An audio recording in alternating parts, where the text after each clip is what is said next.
I guess you know what? Maybe you should go first in introducing yourself because you're in the top of the stack.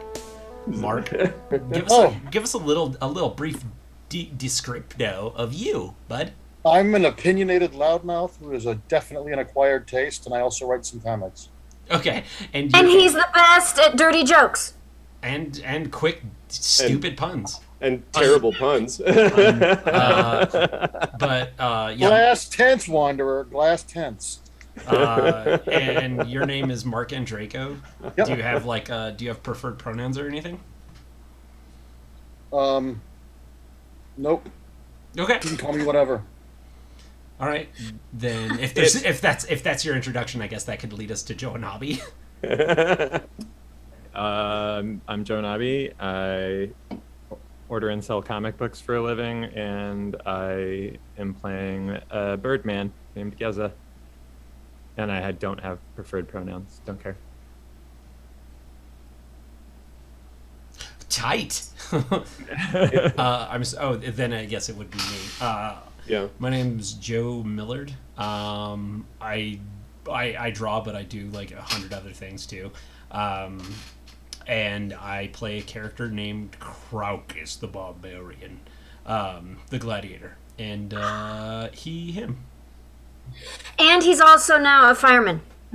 Oh, yeah. He is a man of fire. Yeah, that's the thing. When I tell people that, people think the fire department, but I'm the reverse fire department. We start fires. So you have a retractable hose? Yes, yeah. Wait Just until when it's later, cold. Mark. It was cold that day, Mark. I was in the pool, Jerry. He was standing in front of a fire. How much more heat does he need? Oh man. Listen. All right. M, how about you? My name is Emelie. I mean, that's really it. Hi, I play Desiderata. No, you're a classically trained theater actor. I'm a classically trained theater actor, but mostly right now I'm proud of myself for having navigated D&D Beyond to the page that I need. Listen, that's Nice. that's something you could put on your damn resume. Wild. And what are your preferred pronouns, Emily? You know, I just like attention. You can call me. Wait, a theater kid who likes attention? No. Rob, you want to round this sure. out? I'm, writer and sometimes otherwise comic professional, and the co-creator of the Adventure Hook podcast, I suppose, Robert Randle, and I am playing Ma'ak Ka'ari, a mantis man telepath. Nice. All right. And then finally, I'm Aaron, and I'm a comic book artist. And just a quick announcement to get out of the way, as part of my introduction, tomorrow DC is announcing my next project. Hey! So stay tuned I'm glad they're finally saying it. God. So, and I'm the dungeon master, and I portray the Wanderer as part of our little. Spoiler alert, everyone! It's Sugar and Spike.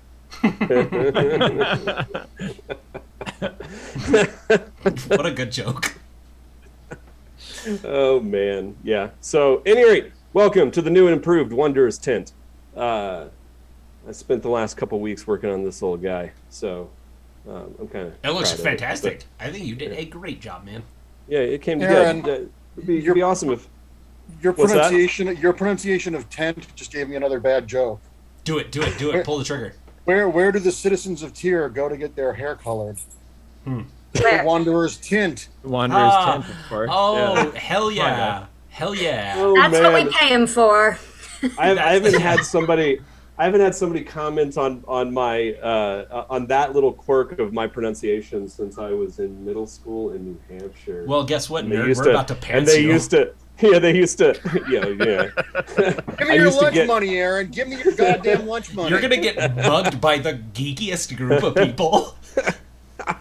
Yeah, because I used to. I mean, I probably still do. I would say pin instead of pen, Yuck. and I can never fucking tell the difference. So, but and I got made fun of incessantly for that. Well, I wasn't making fun of you. I just heard it that way. Thanks I'll for make fun of bringing you up later. old wounds, Mark. See, now we're Suddenly making fun. you're Carrie at the prom. Things start floating around. Yeah. All right. So before we dive into it, before the Wanderer arrives, a little bit of bookkeeping. So last time I made a bit of a mistake at the end of the session when we handed out our boons and banes. Technically, you guys were supposed to choose where you wanted those to go before those were drawn. Now, I'm not going to penalize you and make you redraw. This is going to be your one freebie, as long as I remember from now on to make you designate first. And not only that, but we had a long conversation last week, which there's no audio for, unfortunately, between Rob and I after Rob and Emelie and I kind of finished up our little chat, and we decided we've renamed the beads Karma. They're Karma beads. So good karma, bad karma. Good karma are blue, bad karma are black. So, and then let me go over real quick. There's 4 categories that you can place your beads into once you draw them. You can either choose to take inspiration, which works just the same way that it does in the player's handbook. You can choose to put them into a signpost. A signpost is basically a clue or a hint that will help you along your immediate path, and you have to have 2 of those before they can be used. Those go in this little bowl right here. That's where signposts go. So once you get 2 of these, then it unlocks a signpost. And the thing about signposts, though, is you never get to know what the color of the beads are, because sometimes those signposts might have caveats that go along with them. Sometimes they might be just straight up good direct arrow that takes you right to your destination. Okay, and that basically, just an example of that is a signpost could be, we're having trouble finding water in the desert. We'd like to use our signpost beads to get a hint of where we should go. And if, for instance, there's 2 good karma beads in here, 2 turquoise beads, then really your path is going to be pretty straightforward. It's going to give you good clues that are going to lead you there. If they're mixed, if there's a blue and a black, well, there might be a caveat along the way. That might mean you might encounter a hostile creature once you arrive at the oasis, or perhaps you encounter something deleterious along the way.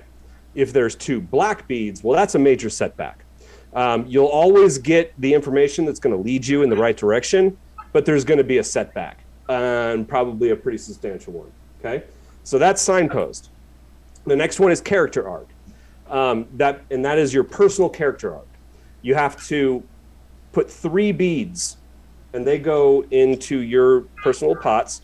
You have one side for your inspiration, the other side is for your character arc. Okay, once you get 3, it unlocks a character development, and those you will always know. So it's basically like, you'll know that, man, I've got a blue and a black one in there, and I just pulled another black one. That means there's going to be a character development, but I better be on my toes. And there'll be clues that kind of get dropped along the way as those beads get dropped. You know, I'll develop kind of what I like to call like good and bad omens. And then the last one is campaign. This can be group contributed to. The campaign beads go in this little turquoise cup. And once you get 6, it unlocks a major development in the campaign. And it works the same way as signposts and arcs. It can be a mix, and depending on how it mixes out, depends on whether there's setbacks, whether just thematically good, bad stuff happen. The one thing to note is if you choose to put your bead into inspiration, if it is a blue bead, it goes to you. If it's a black bead, it's my inspiration. It means I get to use inspiration on one of my characters. So instead of you getting an advantage on a roll. Aaron, I think just the way I think we discussed it, because it's karma based. Yeah. It's more if it's a blue bead, you can spend it for a positive roll. I have advantage on something, or you can gift it to someone else. If it's a black bead, you can impose disadvantage on somebody else. Oh, and that's sort of the idea is that by spending it, Sorry, it goes back in the pool, right? So like that badness, that bad karma will come back to haunt you, quote unquote. That's right. At some point down the future, while good karma has the same reciprocal sort of idea. Yes, and that's sort of that was what we talked about when I was kind of the very end of the night, and I'd had quite a bit of wine at that point. Okay, cool. So, just making sure that otherwise, just so you know, that's the thing. So if it's a blue bead, you get to impose a positive on yourself. If it's a black, you get to impose a negative on someone else. When that bead gets used, it goes back into the pot, and it bolsters it. It doesn't change how many beads need to be drawn in order to level up. Right now, you need 25 beads drawn total from this, and then the whole group will level up milestone-wise.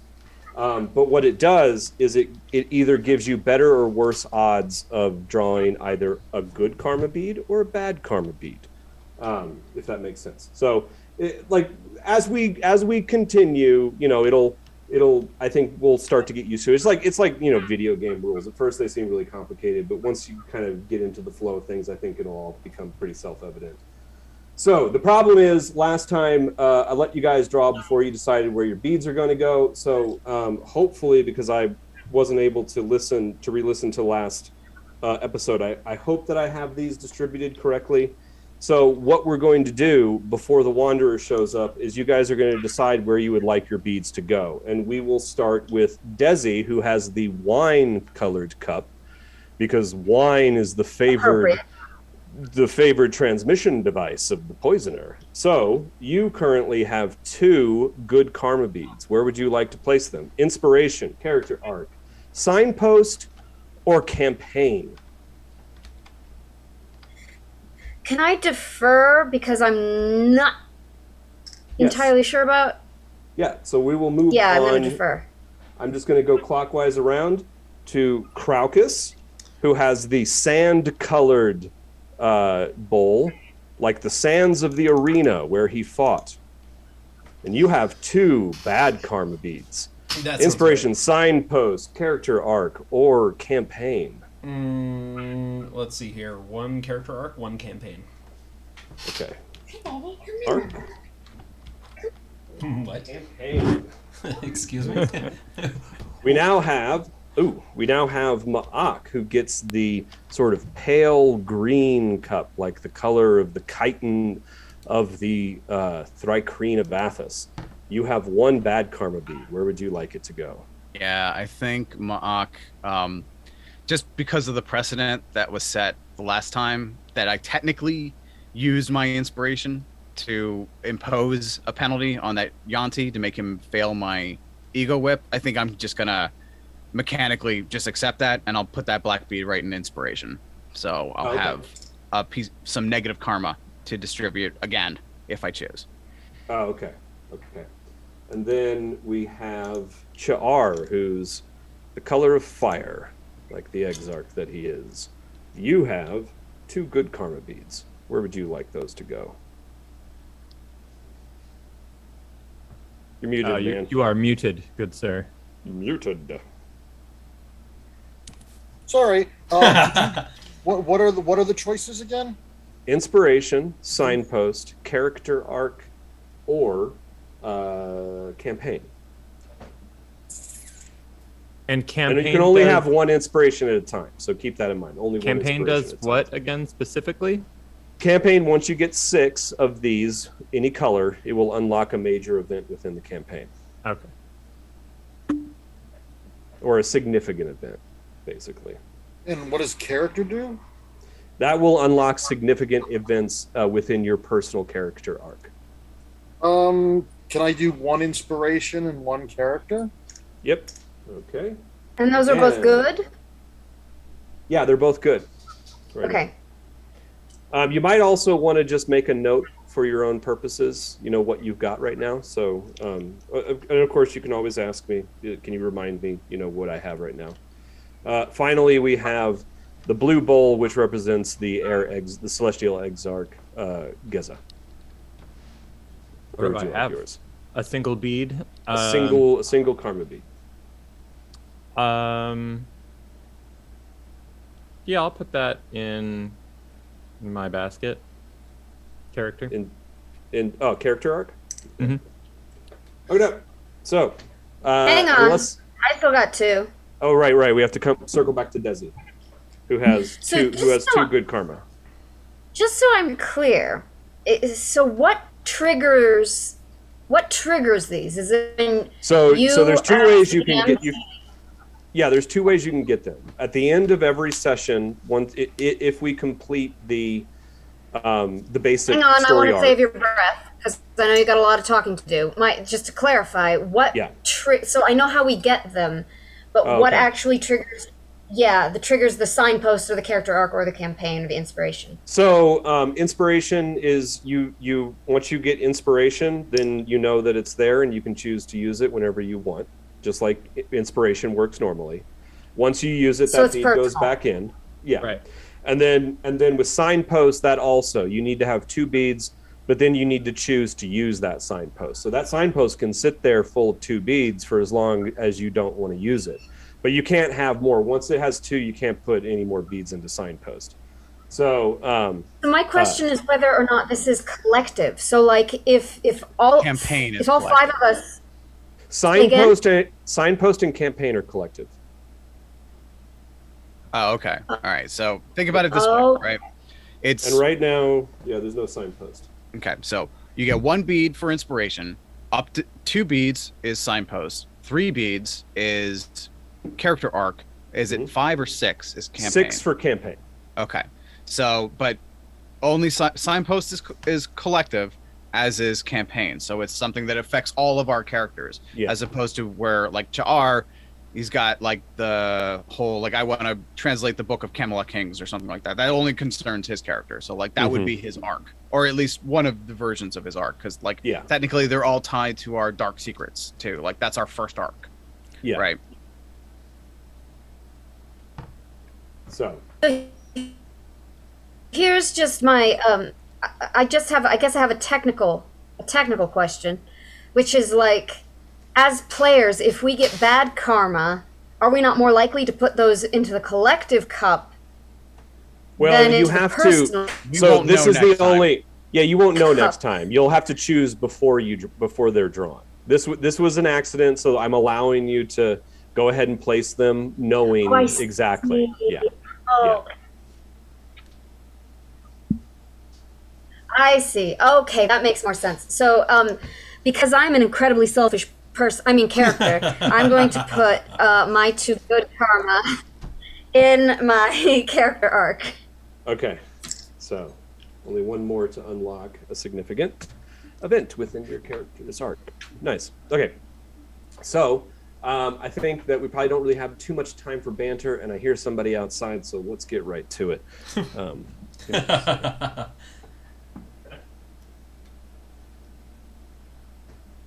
Yes, I know. We've been here all day.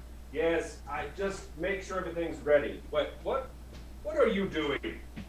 No, I don't think so. We've already been in the queue all day. I don't care if you're alone. Get to the back of the line like everyone else. Damn it.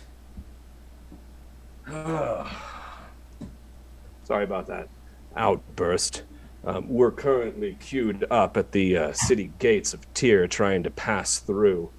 It's an interminably long affair, trying to get through. Every single caravan that heads through the gate is stopped by the guards and fleeced for everything that they can be taken for.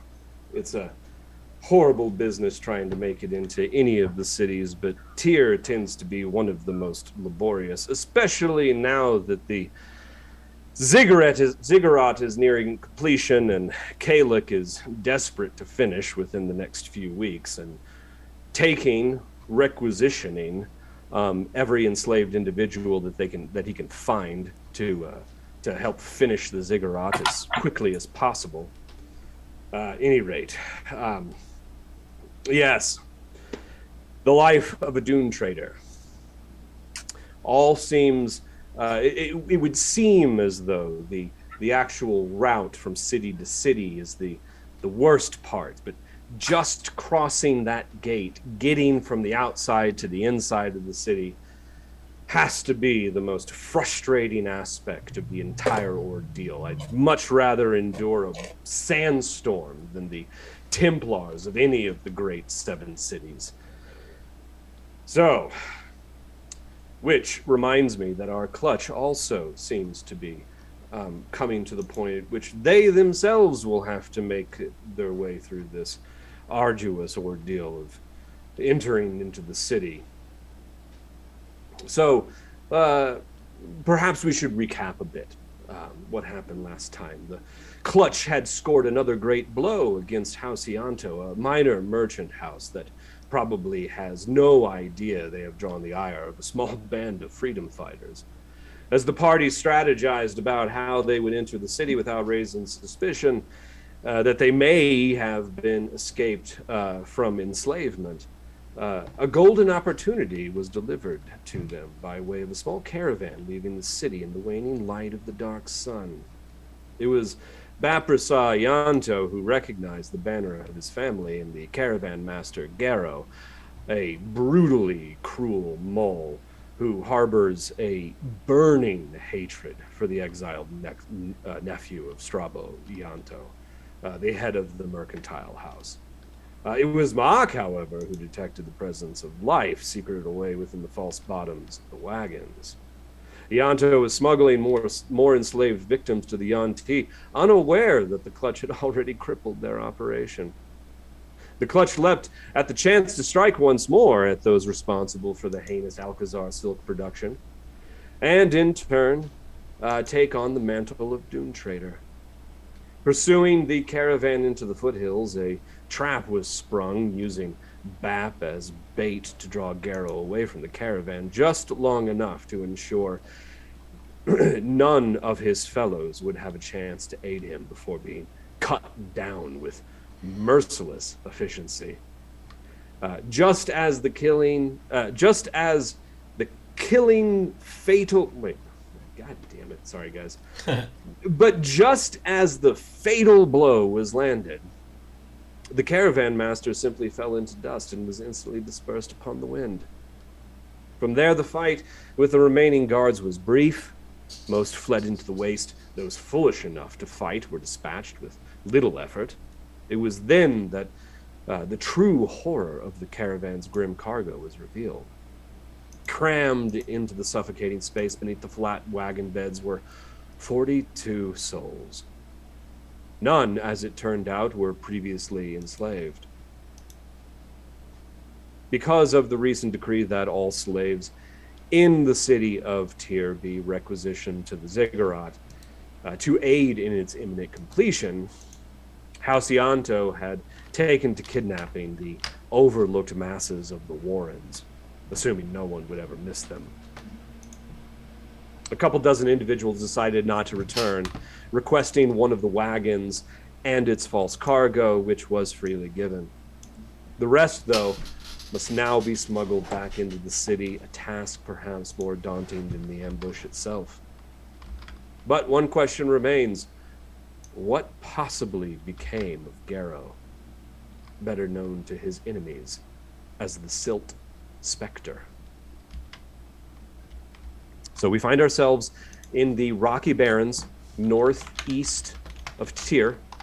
It is late in the night, and you have just dispatched the caravan guards of House Ianto, and you have allowed the small band of individuals who decided not to return to the city to take one of the functional wagons, leaving behind two, one with a split axle that will need to be replaced or fixed somehow if you hope to use it in your return. I believe that you had decided that you were going to not try to pack all of the remaining individuals back into the smuggler's hold of the wagons, but attempt to dress them up as caravan guards, some of them.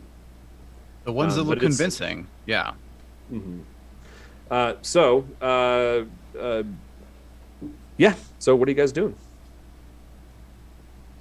I'm willing to ride My inside or on top of, whatever works best.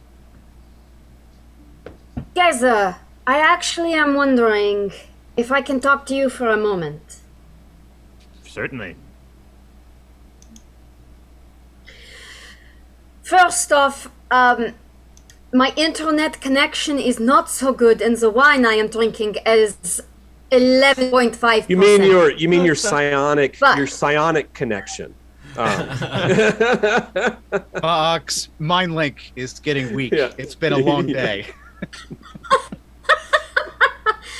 But Giza, I have to tell you something that has been on my mind since events have started developing, which is your face.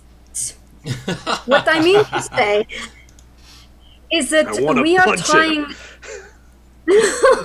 When we get into the city, I feel like a great deal of our aims will be best achieved in anonymity, and among us, your face is going to be the most recognizable, as it is unique, it is very attention grabbing to anyone who sees it, so you will not be able to move anonymously. And as I was thinking about this, I was thinking that as my time as a bard on the streets, I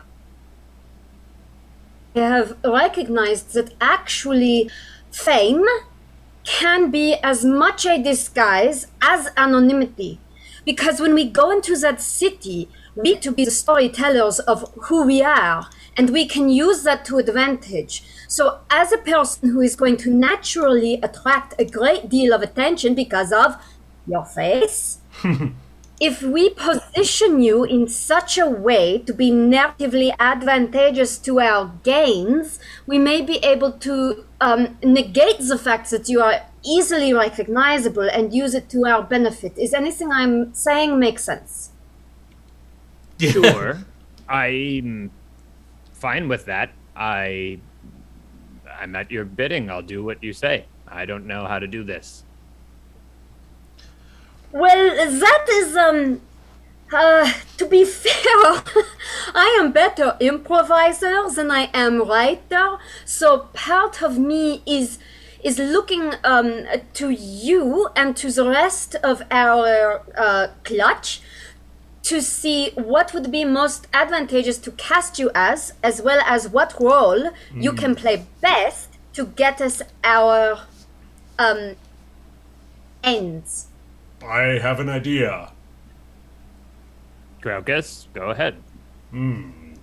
You shall be my crooner, Geza, and Desi, you shall be my announcer, for Crocus the Barbarian has returned, and he intends on fighting again within the pits, and you shall be the announcers to my return.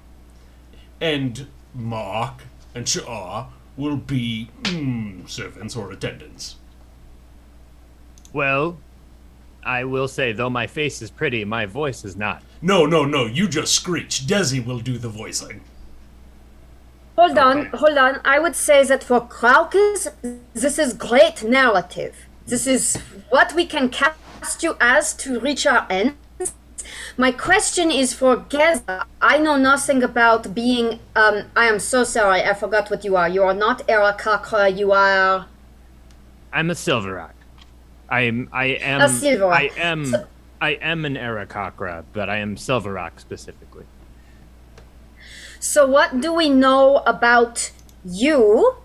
Or even, I hate to say, what prejudices are there about you that we can capitalize on narratively?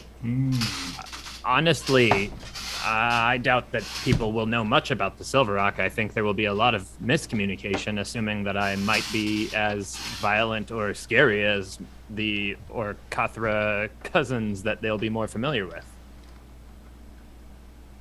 In all my life, I had only ever met Geza as a Silverrock. No one else. I have a question. Do Silverrock faces look like Aarakocra faces? I kind of thought of Aarakocra as being like scavengers, whereas Silverrock are more like eagles. Or Katha Silver look like vulture men, and I look like a hawk man or a falcon. Ah! So this is most magnificent, because you do not look like Aarakocra as we know and feel them. You look like a bird that we typically relate to honor and courage and speed and cunning, or I'm these, a bird of prey rather than a carrion bird. Also, that would be the Right. direct lineage. So you are honorable. So what if, and I am just throwing this out there, what if you are a great spiritual leader? You are a great hawk who soars through the skies, and as I know you, you are a wise person with great articulation, and you can talk to large crowds, and perhaps you do this and draw attention away from us other strange beings while we manipulate behind the scenes. I mean, that's not much of a stretch for me. However, the things that I want to speak of are generally not something that the powers that be want to be spoken. I speak of freedom. I speak of the wind. This is the way of great. This is the way of great spiritual leaders, is to speak out, opposing the authority. All of great religious enterprises before this like this. What do you think? Do you think that will profit us? Don't we I think think this it would will put cause a bigger distraction. target? I mean, distraction, sure, but a bigger target on my back. Yes, May I interject? Please do. Of course. No. Until we know what it is that we intend to do in this city, it would be wise not to announce ourselves or our strengths. This is the principle of camouflage, something my people know quite well. As you note that Ma'ak's chitin basically is the same color as the sand. We are known to blend and not reveal ourselves until it is too late for our prey. House Ianto is our prey, and the hunt is on. If we announce ourselves to the Templars, those Templars who may be friendly with House Ianto may tip them off to our presence. If anything, we already have, by my estimation, a similar situation to what we just encountered with the dwarf gladiator that Craucus seemed to have known, or at least knew by reputation. Craucus, you are a retired gladiator, now in employ of a Dune trader, seeking entrance into Tyr, if anyone even cares who you are, or any of us for that matter. Geza, if I were you, I would not reveal my true identity to anyone until it was absolutely necessary, especially to the Templars. That being said, if that is an unavoidable situation, I would not announce myself as a rebel rouser or anyone who would go against the might of the city. I've learned the hard way not to trust the servants of sorcerer kings. That would be my expectation, and that was certainly my plan, was to be hidden. If it's in service of the party for me to be a figurehead, I'm fine with that, but it doesn't until we have a purpose for it. Let's not turn you into a target. They tend to kill those exarchs, likely, who speak against kings. I can't imagine they're welcome in the city, are they?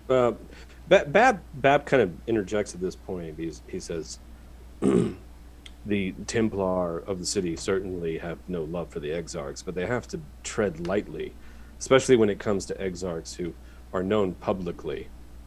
They have the support of the people, and to harm an exarch publicly is risking revolt, even if it's on a small scale. But the thing you should also know is when we go through the gate,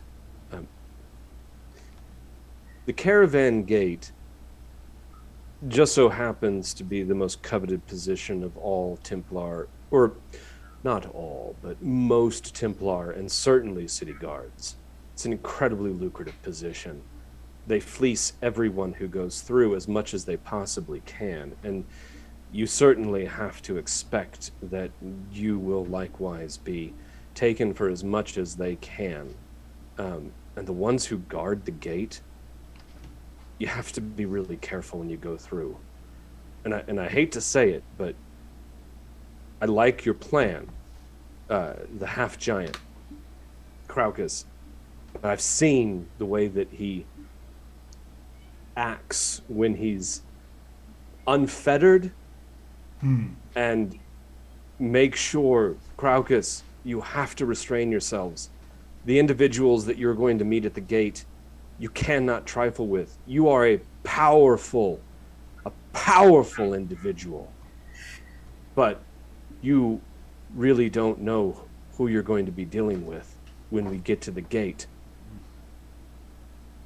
There's 3 individuals. If we go through during the day, the change of the guard happens late in the evening, just before the gate shuts down. But most likely when we return, we'll be going through in broad daylight, which is the best time to go. We don't want to risk the criminal element that develops when the sun begins to drop. But tomorrow when we arrive, I'll tell you more about them. The 3 who guard the gate. Why would you tell us tomorrow? Why would you not tell us now? We're going to be in queue for a long time getting into the city. There's plenty of time to brief you when we arrive. Just know... But we need to decide our story now. Can you please tell us now? Okay. The head of the guard is a Templar by the name of Minvian of Sturces, of the noble house of Sturces. He's a dispassionate individual who has absolutely no empathy for anyone. He only cares for the money that he can line his pocket with and take. Expect him to search the caravan thoroughly. I don't think we have to worry too much about the hidden compartment. They don't tend to like to grovel in the sand, and shouldn't be expecting this. The caravan was able to leave the city well enough, even though it was probably a different individual posted at the time. But really, Minvian doesn't concern himself too much with the details. He leaves that to his 2 enforcers, Heldrix and Gromar. They're half-giant ex-gladiators of absolutely imposing, intimidating, monumental proportion. They stand at least a head taller than your friend Craucus here. What were the names? Heldrix and Gromar. They both won their freedom I have heard of from. You would have. They're kind of legendary gladiators. Heldrix, Craucus would have heard this in the gladiatorial pits of Nibene. Heldrix won his freedom about 10 years ago. During a day-long spectacle wherein he fought wave after wave of combatants. By the end of the day, it is said that the sands of the arena of Tyr had been churned into a bloody paste because of all of the dead that he had laid down. It's estimated that he killed more than 100 men that day. And as part of his award, in addition to his freedom, he was allowed to keep his famed weapon, the Dragon's Tooth, a mighty 8-foot-long cyclopean steel greatsword that can plow down multiple foes at a swipe. In addition, he was given the post of guard of the caravan gate, and as such, BAP confirms he has made a fortune in the post. Gromar won his freedom just a few years ago. in the arena fighting single-handedly against a great elder fire drake that measured nearly 50 feet long.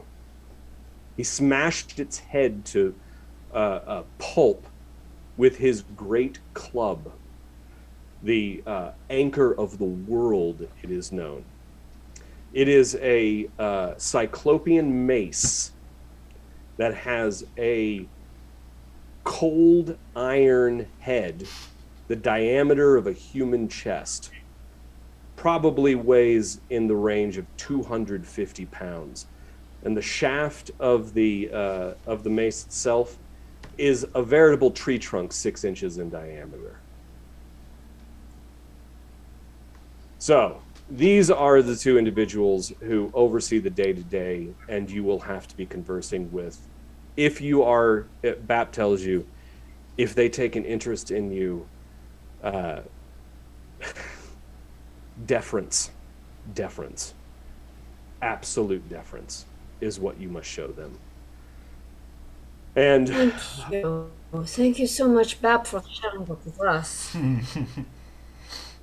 Would it not make sense for maybe Kraukus to sit in the back, as this is his entourage leading him to glory, and he doesn't have to talk to the guards. He stays back, and Desi, you're the mouth of the operation. It would be best if he didn't talk, but that is between you and me. But one thing, I will tell you what I want, Ma'ak, I want you to hear this, because I agree very much with what you said, but with the idea that you, me, Kraukus, and Cha'ar can all blend in, but Geza cannot.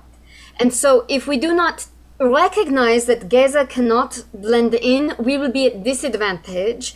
If we take advantage of the fact that Geza cannot blend in and we use it. I can just be in the secret compartment. For now, perhaps. To get but not through forever. the gate. You can't live in there To forever. get through the gates. I'm only talking about the gate. Once we're beyond the gate, that's But Geza, you have to recognize that we will probably be in the city, possibly be in the city for some time, and your face every day you go to use the shitter is going, or the piss pot is going to be recognized. Give me everybody give me a... Can we just, why don't we just throw a collar on Geza with like a chain, and we can say that he's a slave or a humanoid pet or something. Well, Bap interjects and says that would be a good plan if it wasn't for the fact that Kaluk is requisitioning every slave that comes through the gate. Right. We all need to be free. Also and employed, in theory. There's no chance I put a chain on my neck. Yeah. So here's the real question, the operative question: can Geza's appearance be disguised in a reasonable way that someone wouldn't think it was odd? I mean, there's all kinds of weird people and creatures on Athos, but either you know what he is or you don't. If it's a sort of some kind of cloth head covering, just see his eyes, I don't know. I've never trusted Bap. Why don't we make a Bap suit for Geza? I don't think it don't would listen fit to me. Bap is probably not as tall as I am. I'm just putting that out there. Yeah. No, Bap is not very tall. Everybody give me let me think, what would it be? Let me pull up a character sheet real here and look at some of the insight. Is it religion? Well, it's not. It's gonna be religion. It really this survival check. Sorry, give me a survival check. Hey. Everybody, or yeah, because I think everybody here would have the same equal chance of 24. Ooh, big considering dog. I got a 9. 24. Don't even talk to me. You and I are coming up with big grandiose plans where we're talking about I think like Geza, coming in like it's the what is it, the parade in South America in like Brazil where we're all wearing enormous anyone who rolled a 15 or higher Prince you Ali, probably- fabulous sweet Ali Bob. What? That's what we're thinking? Absolutely.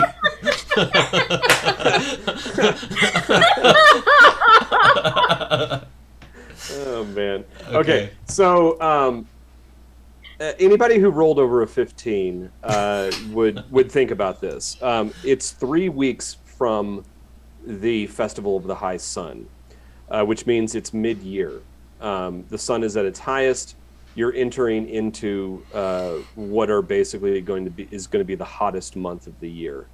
So, just as an example, yesterday was a sweltering 138 degrees by midday, and the temperature has only been rising.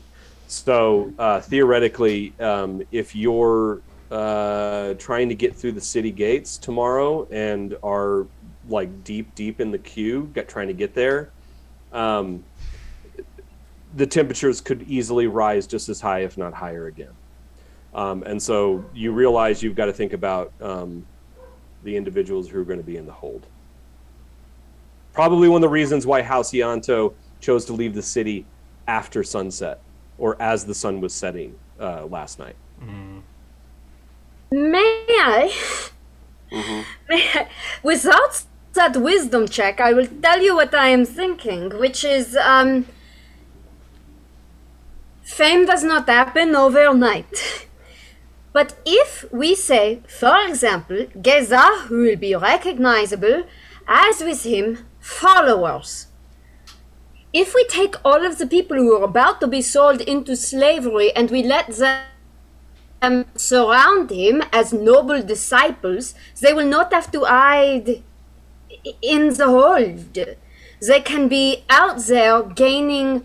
I'm not sold entirely on this narrative for Geza, but I'm thinking if we don't take hold of Geza's narrative, it will be taken hold of for him.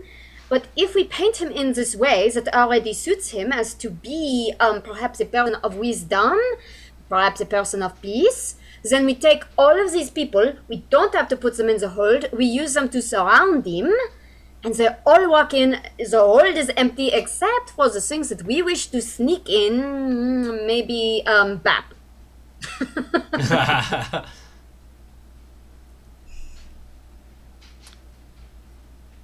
How does that interplay with Craucus, the gladiatory champion, returning to the fight?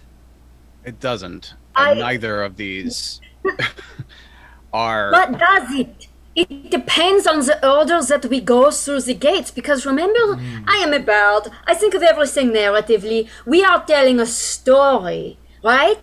And so what we have to consider is who we want to get through the gates, and in what order do we tell the stories that will allow us to get through the gates most easily. So is it most easy for us to approach the gates and to say perhaps it is me and Craucus and Cha'ar and Ma'ak who say, I am great purveyor of people who fight in arena, I have great warrior, we go in, and then perhaps that impresses them so much that when Wisdom Master comes through, they say whatever? Or is it narratively more advantageous to send through this new, I don't know this world, but perhaps what if I say Jesus and his followers and all of their wisdoms, they let them through, and perhaps me and a Thrycreen and a dwarf and a half-giant are not so impressive. We are normal compared to what just went through the gates before, so now they say, oh, whatever, in you go. Is it about time for us to start entering the gate? How far away are we from the gate? Well, no, keep in mind, you guys are still up in the canyon, and Okay. you still have a wagon. You have 2 wagons. One has a broken axle. Oh, no. We're abandoning that broken wagon. Fuck Yeah, that wagon. you said we could do everything in one, so we said fuck that Gotcha. wagon. Okay. So then if you chose to basically just say, fuck it, we're going straight back, it's probably about a 3-hour trek back to the city from where you are, which will get you to the gates. Yeah, which will get you to the gates probably around, it'll get you a couple hours before dawn back to the gate. Does Joe Annabi is less familiar than I would assume Geza would be as to what is and isn't out of bounds in discussing Exarch business publicly? I mean, because Athos is a world without gods, and a world without, all of the secret societies and stuff that go along with that, and everything is elemental based, it's not that sacred, a thing. Druids are different, of course. Druids are a completely different issue, but which we don't really need to get into. But for exarchs, there really shouldn't necessarily be any restrictions on what you choose to talk about, only in the sense of, are there things that you would prefer to keep kind of obfuscated in an effort to maintain the mystique of the exarch?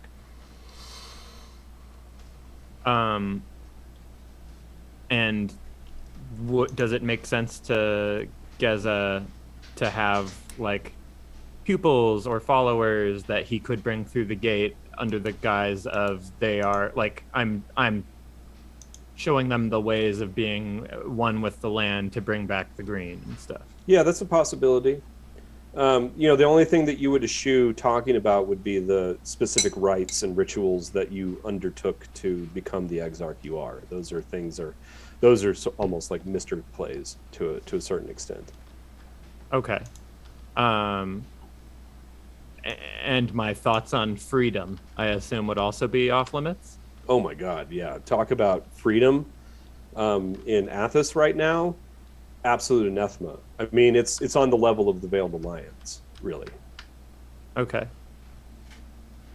And how many people are coming back with us that chose not to go their own way? Was it like 6 people? So there were 42 total. There were about a couple dozen who chose to leave. So that's 24. So, less than, what is that, 18? 18 individuals are going back to the city, I believe. When I look at them, do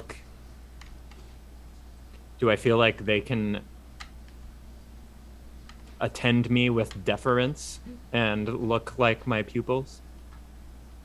You could probably pick out a half a dozen individuals. I'll talk about freedom. I'm not talking about that. That's a classic. Before you pursue this, I have a question. And it's mostly for Bap or any of you other sleepers who have ever dwelt in one of these Torqueen cities, which I do not understand. But why is the most coveted position of the Templars to be the guard of this gate? What is it they gain from being treasure, robbery? How do they gain their treasure? By stealing Taxes from those and, that pass through. Exactly. Yeah, taxes and tariffs. Exactly. And so by looking like something that you are not, you are going, if, for instance, you look like, one, if you announce yourself as a spiritual leader, they may test you on that, and you have been a spiritual leader for an hour at most. Additionally... But Ma'ak,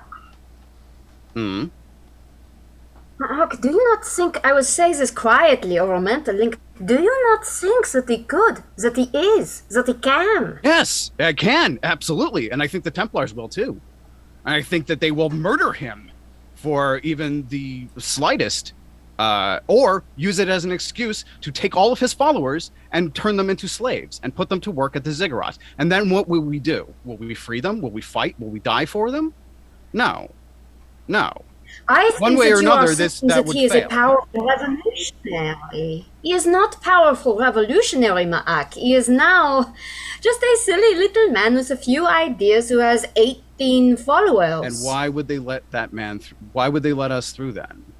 What they hope to gain is a piece of question. This is the one question that I share. Why? I Why would do tell I get you, to go through? because- I know why a gladiator gets to go through, because he brings value to the city. What value do I bring? Do they want me to heal? No. Bap says certainly not. What I don't understand is why we can't pose as what we look like. We just took the goods of a merchant. Why can't we just pose as a merchant? It's what we look like. You are absolutely right for you and me and Crocus and Char, because we can blend in. Once we are in the city, we can be whatever we want to be. Right. Well, Well, it's getting past the problem is gates that we Ezra need to worry and about. Once we're in the city, he can. By then, here's the other question: it's not that we can't turn him into some sort of spiritual leader and use that as a smokescreen or what have you. But like you said, it's important. They don't want to upset the populace. The populace doesn't want to be upset by moving on an exarch. But how does an exarch gain the love of the people? We don't know that. Do we know? How do they do that? Through healing and providing, like, And do this many exarchs, as you know, can create water. This is important. Doesn't that threaten the Templars? Don't they? That's why make yourself a target? I just don't understand. I don't understand the advantage. I need to make very clear, it is not to make him a target. It is not to put him in danger. It is the fact that by his face, he will already be a person that people are aware of. He will already be a person that everybody notices. It is not, this face he has will create stories. Unless we control the story, who knows what they can make him? He could be stoned to death on day 2 of us being in the city if we let other people control his story. We tell the story on first impression. So we will tell them who he is and why they cannot hurt or kill or question him. So basically, tell it to Bab. Tell Bab what you will tell the Templar to get him through the gate. And if Bab thinks it'll work, let's try it. Well, I won't be there. Bab It will have to be. Bab interjects and says, Geza, are you modest? I mean, I can be. I am not outspoken at all times.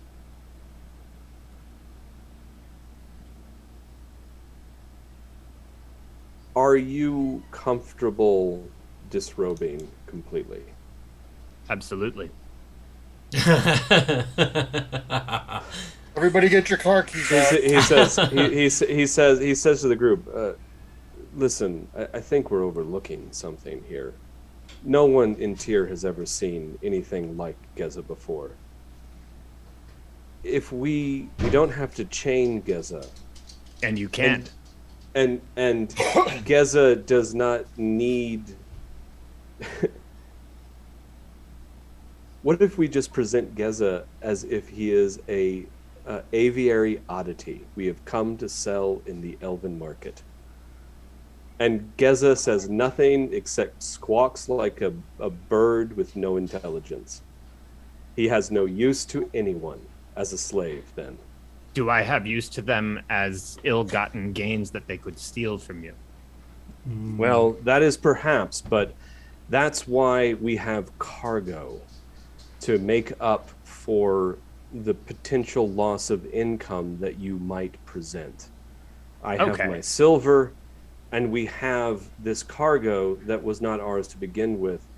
And I was going to tell you, we should expect to give up at 60 to 80% of what we have here to get through the gate if push comes to shove. I think this that's just my 2 cents. Baprosa, I think your plan has a higher success rate. Are you comfortable with this, with being a commodity? It won't be the first time. I'm sorry to hear that may be true. So long as I spent most of my life naked, I suppose, is the best term, but I'm not wearing pants. I'm not a man in like the traditional Donald sense. I'm rude. I like my personal style, but apart from having additional shade in the desert, I don't need to wear clothes. And really, it's a newer thing to me. So it's not offensive to me, and I am used to staying quiet in the background. Iban did not share Desi's concern for bringing me into the city, but Iban knew his way into and out of the city, and I assume he knew the ins and outs of this in such a way that it wouldn't have been an issue. We don't, so I think it's worth thinking about and having this discussion. But yeah, and I will give me a quick intelligence check for Geza. It's going to be a low DC. Sure. 18. 18. Yeah. Iban had intonated or mentioned, suggested that you would be using the preferred method of entering and exiting the city by the Available Alliance, but he never told you what that how was. that actually goes. Yeah. Yeah. So to my understanding, Iban did not travel in and out through the gates, but we don't know what his plan was. So here we go. Let's improvise. I think what Bap said has the benefit of Bap having traveled in and out of these gates, and it makes sense to me. Things can go wrong. Things can go wrong if I play a spiritual leader, especially to these people who don't really know me. Bap says if you can muster a shit when we're going through the gate, muster a shit. It will turn Minby off. Okay, may I tell you, as a person, I have something I want to say to you, and that is that I am an opportunist, and what one of my skills is recognizing people as tools, how I can use them to get ahead. I just want you to know that I understand that you may feel that being an object or being an ornament may be the safest way into the city. But as a person who recognizes what people can do, I just want to say that I think you have incredible capabilities that I have seen you exhibit throughout my very short time with you, that I think if you do not want to keep playing this role of being ornament and of being commodity, I think you have a lot more to give. As an opportunist, I want to utilize it, but also as a human being, I want to acknowledge it. And if it is only for me to say to you that I see it, I want to tell you that I see it, but I also hope that if the opportunity comes, you will not believe in your slavery, and you will know that you are capable of so much more. I thank you, and I agree, and I see it within myself. This is merely playing the odds. I think the odds of us getting through the gate with this form of subterfuge are greater because of accepted notions and the ways of the world. And it's not that you couldn't be a spiritual leader. Let's just not start right now. Let's start when it's too late for them to do anything about it. I am not currently a leader of men. This is true. But I do pass my wisdom off where I can, and I fight for the freedom of people. I think that is your greatest from asset. The shadows. It is from the shadows currently, and I think that for the time being, that is probably the best place to do it from, because I am a big target. It is both the magic, the knowledge of your reading and writing, and the ability to spread that knowledge to others that is your true value, Geza. Let's not forget that is truly why you're here. Yes, it does not have to come through being a personality. That's not important to me. The dissemination of the knowledge is most important. I need no grandeur. And for that, I will help you get through the gate with my life. I just take off my clothes and find a perch. Okay. The one last thing I need to know is how you plan to sort of disguise the wagon so it doesn't look exactly like the one that just left the city a few hours ago. Prince Ali, fabulous. Well, let's do our best. We'll cannibalize both of the wagons and try to mix and match as best we can to make this one. I mean, they can't look that much alike. But we'll definitely get rid of anything that looks like House Ianto, either their crest or their flags or any colors like that. That's all gone. I would say Kraukus is probably the best gauge of like a fighting man. Like he's used to sizing people up just, in the arena or whatever. So I would say he'd pick the best soldiers amongst the folks and we'll arm them with spears and weapons and stuff. Is it Einexes? What draws the wagons? It's Einexes. Okay. Large doesn't know how to deal with about them. 20 feet long, yeah. Okay. And each one is pulled by 2 Einexes. So probably Desi is going to be the best at that. With I think you have animal handling. Oh, right. That'll be good. That'll be good. So so just go ahead and give me one of them rolls. Did the carts have a bunch of weapons on them, or did we obtain them from soldiers that You ran obtained in? them from the guards. Okay. And you were able to take clothes from the guards as well as garments that were being traded, like sent as cargo. The cargo. What's that? 18 for animal handling. Oh, yeah. No, you're definitely able to handle the Einexes fairly easily and get them to do your bidding. I gather the largest of the people, and I grab the meanest of the people. And now, yes, I'm sorry. Go ahead. I was also going to say, do we have Marc? Can you find anything within the environment that we might be able to paint the wagon a slightly different color? Maybe a plant that is native, or some sort of earth that we can use to color it. Or are you shedding chitin? Is there any chitin? Yes, do you bug cannot people? use You mine. can shed. That is not for that use. No. Please take it as a compliment, and that I think it is lovely color. Yeah, well, actually, Mock's sort of more amber than yellow with slightly red at the tips. So it is kind of that sort of a little more orange maybe, but no, he's not okay with that. However, I'd be happy, Aaron, to make a foraging roll to look for I don't know, some kind of dye plant or something we could use, some flowers, or I don't know. Give me a survival check. Sure thing. I'm pretty good at that. Aaron, are these tents? Are these wagons covered in canvas? So it's just the cargo itself. It's a big flat bed. It's got wooden posts creating sort of a enclosure all the way around the perimeter with a horizontal piece of wood that goes around, creating basically like a bed. And then all of the cargo, the 50-gallon barrels, the rolls of regular silk and dry goods. There's farrow wheat. There's lots of things. But there's wood it's all covered on in the canvas. side. But is there exposed wood on the side that we can carve a fake emblem into?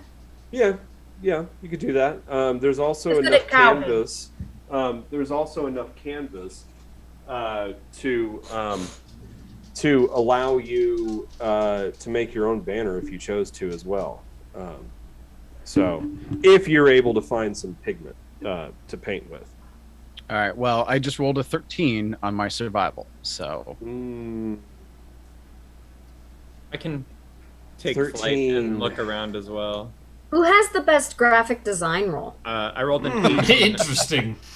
18 for survival to look for a Okay. pigment as well. Yeah, you're able to find something called greaseweed.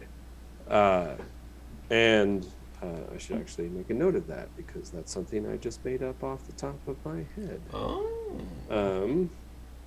So greaseweed is a succulent that grows in the crevices of kind of the rocky badlands.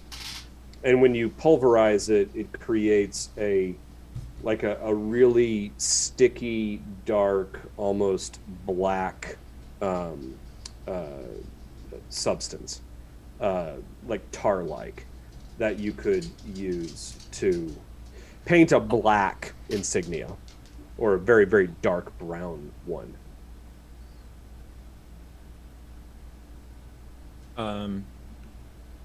Craucus, do you have an insignia for your fighting glory? Yes, but it involved color. I was commonly known for my fists in the arena. I would have a fist, and usually it would have some sort of red as an insignia behind it. It was simple, but it was all I had. So I used my fist, which is enormous, to dip in the paint and then splatter in increments along, so I know that this is Craucus's. Okay. So yeah, you can give me a. So we're going with the gladiator bit. Are we doing gladiator? Or How trading? else can we hide me? Yeah, I mean, Why aren't Craucus you is just Craucus. why aren't you just a retired gladiator who works for? Like, it seems like that's what all gladiators do. They He's just retire from the security for arena the- and work for some noble house or something. Yeah, I just didn't gain enough acclaim to retire. I was bought. Well, we're a basically. pretty unknown house, aren't we? No one's ever heard of us. So I fought in the pits for 10 years. Sure, but the Intimidate. trading house is unknown. What is our trading house? What is our... The House of Derata. Derata, aren't we? Ah, okay. And what is your insignia then?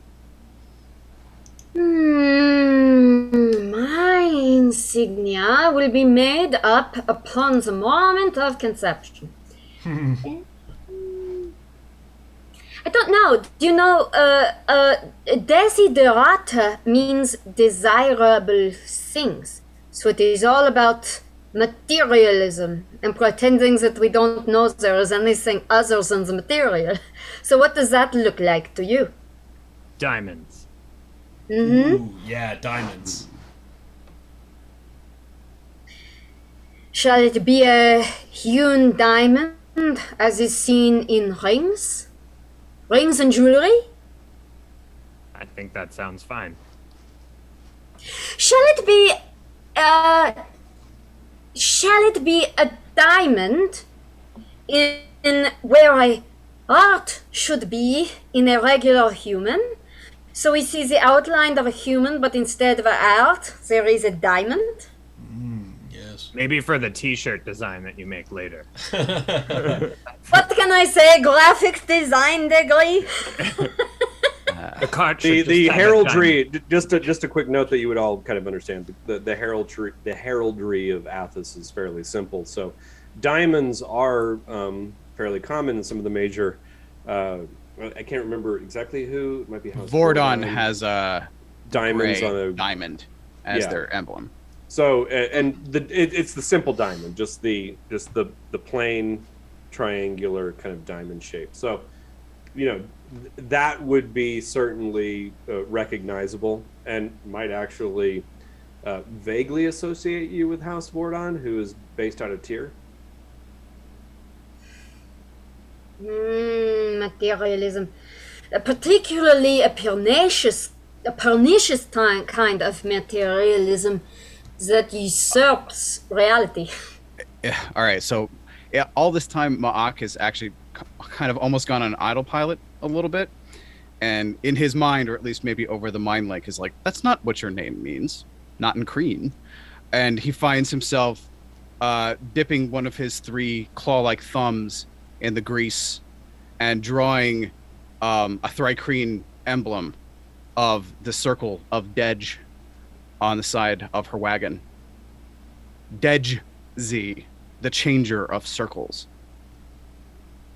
The changer of cycles, Desi. And then we can just put a diamond inside that. And that, yeah, perfect, right in the middle. Then he'll draw that diamond that you I were like just visualizing in your mind. He draws I it. like this very much. That we are a wheel, the center spoke of which is not a spoke, what you call axis, axle of which is a diamond, but otherwise is cycle of samsara, which I don't know what that is. Right. We probably on Athos wouldn't have that word, but there's probably a Kreen word for it. We call it Dej. The circle, cycle, reincarnation. It's all connected. Dej. It is circle of Dej that revolves around a misconceived belief in materialism, which is represented by the diamond. Go! All right. By this time, you have actually re-entered into the plane of Tyr. You can start to see the outline estates of the noble houses who govern all of the agriculture of the Tyr city with their farrow fields. Farrow, just a quick explanation. Basically, it looks like a prickly pear cactus, but it's what is it's the main cash crop of Athos. What's ground into a fine powder. It's turned into different types of alcohols, and it produces a very sweet berry every few years, typically just one to a plant, which can be turned into a very potent wine. So you start to enter, and you can already see as the first hint of light over the ringing mountains to the west starts to lighten the dark of the bitterly cold Athasian night. You can already see that there is a queue beginning to form of caravans and other individuals seeking entry into the city. And you can make your way into the queue, and I think that's probably a good moment for a bio break. Perfect timing. Perfect we'll be back. Timing. Let's do we want to do a tight or a loose 5? Say a loosey goosey 5, yeah. Okay, alrighty. So loose 5. All right. We'll be back.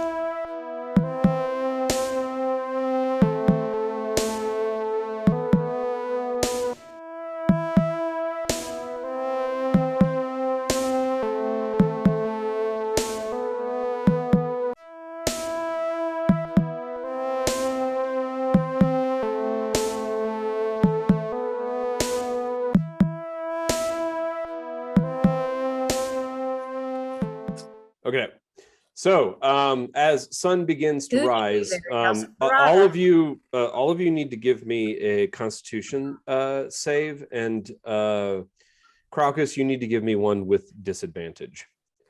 This is this might be a good time to remember if you have inspiration, and I'll just give you all a bit of a reminder.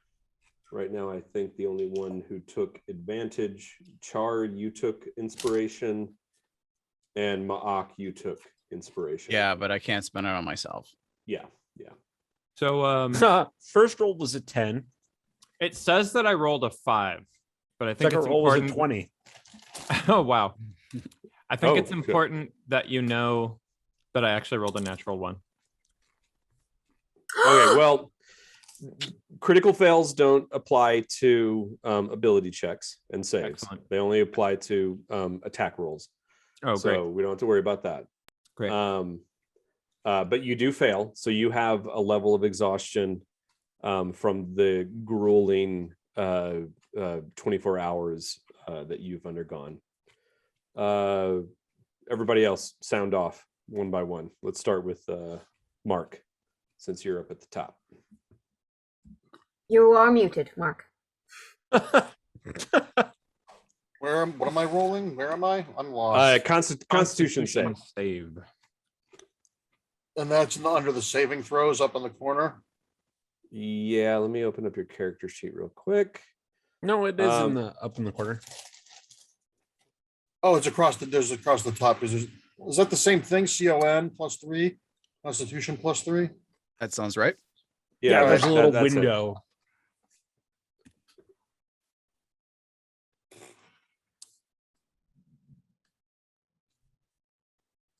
Five. Oof. Okay. Oof. Yeah, you take a level of exhaustion as well from this grueling night. Next, we'll get down to Joe Craucus. You rolled a 20 and a 10. A 10 and a 20. Okay, so you take 2 levels of exhaustion because you've managed to keep things at bay, but that the flux has come back with a vengeance. And you have to excuse yourself from the caravan to go deal with that. You're getting feverish shakes. Your skin is becoming clammy, and you have waves of nausea that are overcoming you. You've felt this in the past few days. You've managed to keep it, like I said, at bay, but now it's really starting to hit you and hit you hard. Emelie, Desi, what does Desi get? I rolled 18. 18. Okay, so you managed to barrel through. The excitement of all of this is maintaining your energy. And Ma'ak. Ma'ak rolled a... Sorry, go ahead. Can I cast inspiration on anybody? You could give inspiration. Craucus could probably use it. It seems like Craucus and Craucus needs it most. So you could give him advantage on his check. He can re-roll that if you want to give it to Craucus. Reroll, Craucus. Reroll. So I get to roll twice now, or just? But you're once? you're giving bardic inspiration to Craucus, correct? So would that be like so that adds So like I add a more D4. You add a my 10? D4. You're 10, right? You might get up to a 14 or something.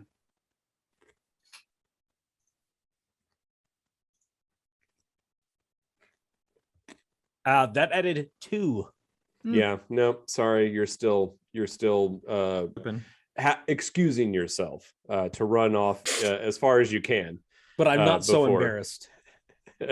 Were you ever embarrassed? No. Yeah. So Ma'ak. All right. Well, Ma'ak rolled a 13, but I don't know if being a Thrycreen matters in this case because technically 4 hours of light activity is the same. Oh, as yeah. So. No, you're fine because you don't need. Yeah, actually, Ma'ak wouldn't have had to even roll. That's fine. Sorry. Well, I'm fine to do that. Actually, let's spend that 13 then on maybe like me using survival to try to give Craucus some kind of bonus to get his in second edition there was what was it? Heat. There's some heat-based skill that doesn't make any sense for 5th edition, but something like that, kind of trying to protect him from the elements as best he can, or do some foraging for water or more gorge fruit or something like that. I think the best you can come up with is a sweet smelling ointment that he can apply to his nether regions because it's getting kind of stinky. Okay, and I'll give you that. So that way he doesn't get disadvantage on charisma checks going through the gate. So actually quite helpful. And having said that, you guys now hunker in. The line is already quite long by the time you get into the queue. And how many people are being held in the hold versus how many people of the 18 are masquerading as caravan guards? It all depended on how many Craucus things can pass as soldiers. And BAP. Okay. Yeah, BAP too, sure. Yeah, BAP plus whoever else needed to be. Well, I mean, if you want to do that, it's going to be an insight check. So, I would not be good at that. I will make that insight check. Okay, go ahead and give it to me. 14. 14. Let's see. You think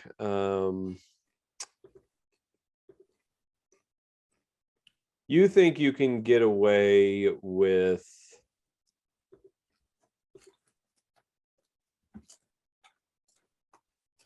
7 individuals functioning as caravan guards. So 11. Go ahead. May I do a second insight check? Because I'm wondering that if I'm supposed to be the mouthpiece for this operation, if perhaps I can say I am vain woman and I need seamstresses and makeup artists to maintain the illusion. How many can I get through with that? Wait, to masquerade as like your personal entourage? My entourage. Give me an insight check.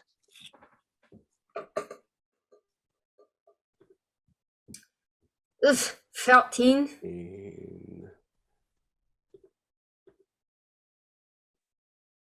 3. You think you can muster. So how many does that leave us? That still leaves 8 that need to go in the hold. And we have water that they can take, or no? Go on. Yeah, I mean, you'll have to. You can give them water skins that they can take down with them. What if we say that we need oilers to keep Crocus oily and muscular and attractive? Give me a. Let's do this. That's a performance, right? Well, we need to kind of do, because I didn't specify that there were oils in the cargo. So let's do a luck roll. We're gonna do highs, lows, or evens, odds. Okay. So choose. Who's gonna choose? Evens, odds. Oh shit! Doesn't matter. We'll do I don't know what Crocus. you're Let saying. Crocus choose. It's Crocus. So Crocus, give me evens. Even. Odds. Oh no, there's no oil in the cargo. I mean odds. He's slow. He's slow. You have to wait for a second to answer. Yeah. We know this. There's a delay. It's latency, man. That's my internet. Yeah. It makes every instance of even sound like odd. Yeah, it's weird. Sure. It's my CenturyLink internet. They kind of mess up my words. So yeah, unfortunately, there were no amphoras of oil. There were amphoras of wine, however. So give me insight check. Desi, give me an insight check, because you're like going through all of the cargo. You haven't done like a particularly thorough inspection of everything you've got here. So give me a quick insight. Because I got more ideas. I got more ideas for people. All right, Here we go. I'm gonna roll insight. But give me another idea before you roll the insight then, because let's see what you do. You can So keep that roll. I rolled a nat 20. I rolled a nat 20.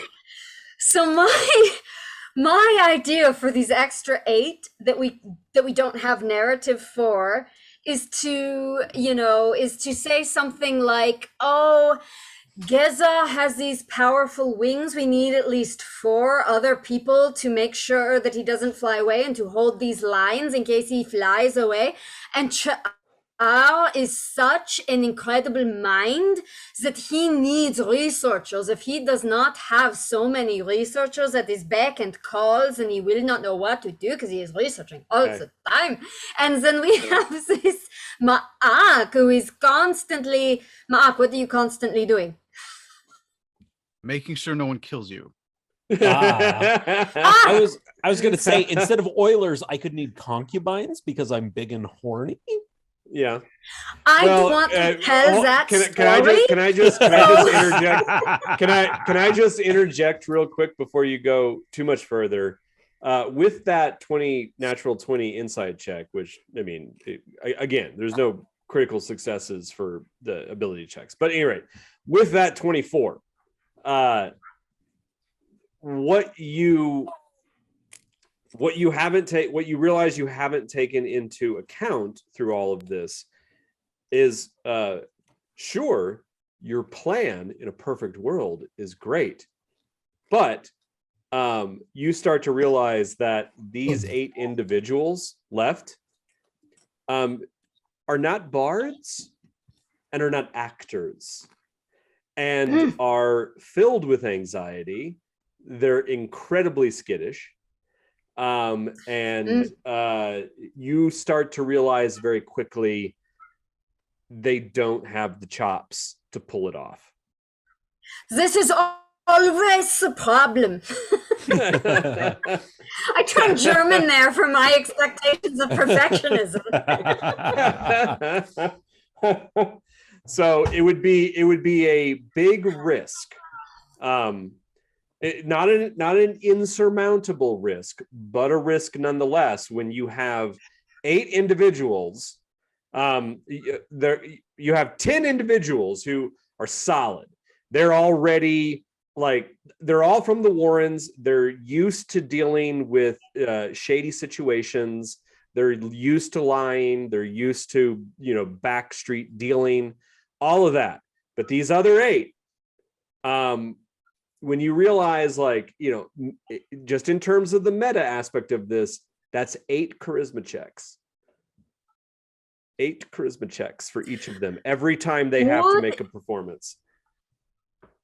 A concubine is not a slave, but is about the same level of power as a slave. And as much as I hate this idea and do not want to tell this story, would it be easier to say they are concubines because their level of insecurity, of not knowing what to do, of not making eye contact would be the same as slaves, but they cannot take them if they are concubines? I'm going to do a quick roll for these individuals. I have another idea too, if that doesn't work. Please help. All right. What is the risk that if you are a merchant here selling slaves, that the guards at the gate will take any of your slaves as part of their bribe? Is that the word? Yeah, bribe, tariff, tax. They used to. Typically, they'll call it a tax. Could you bribe these 3 guards with all that wine and have them ignore your slaves because they are already spoken for by King Kalek or some other important Templar that you can make up? Or Bap, perhaps you know. I will look to Bap. What says Bap? Bab says,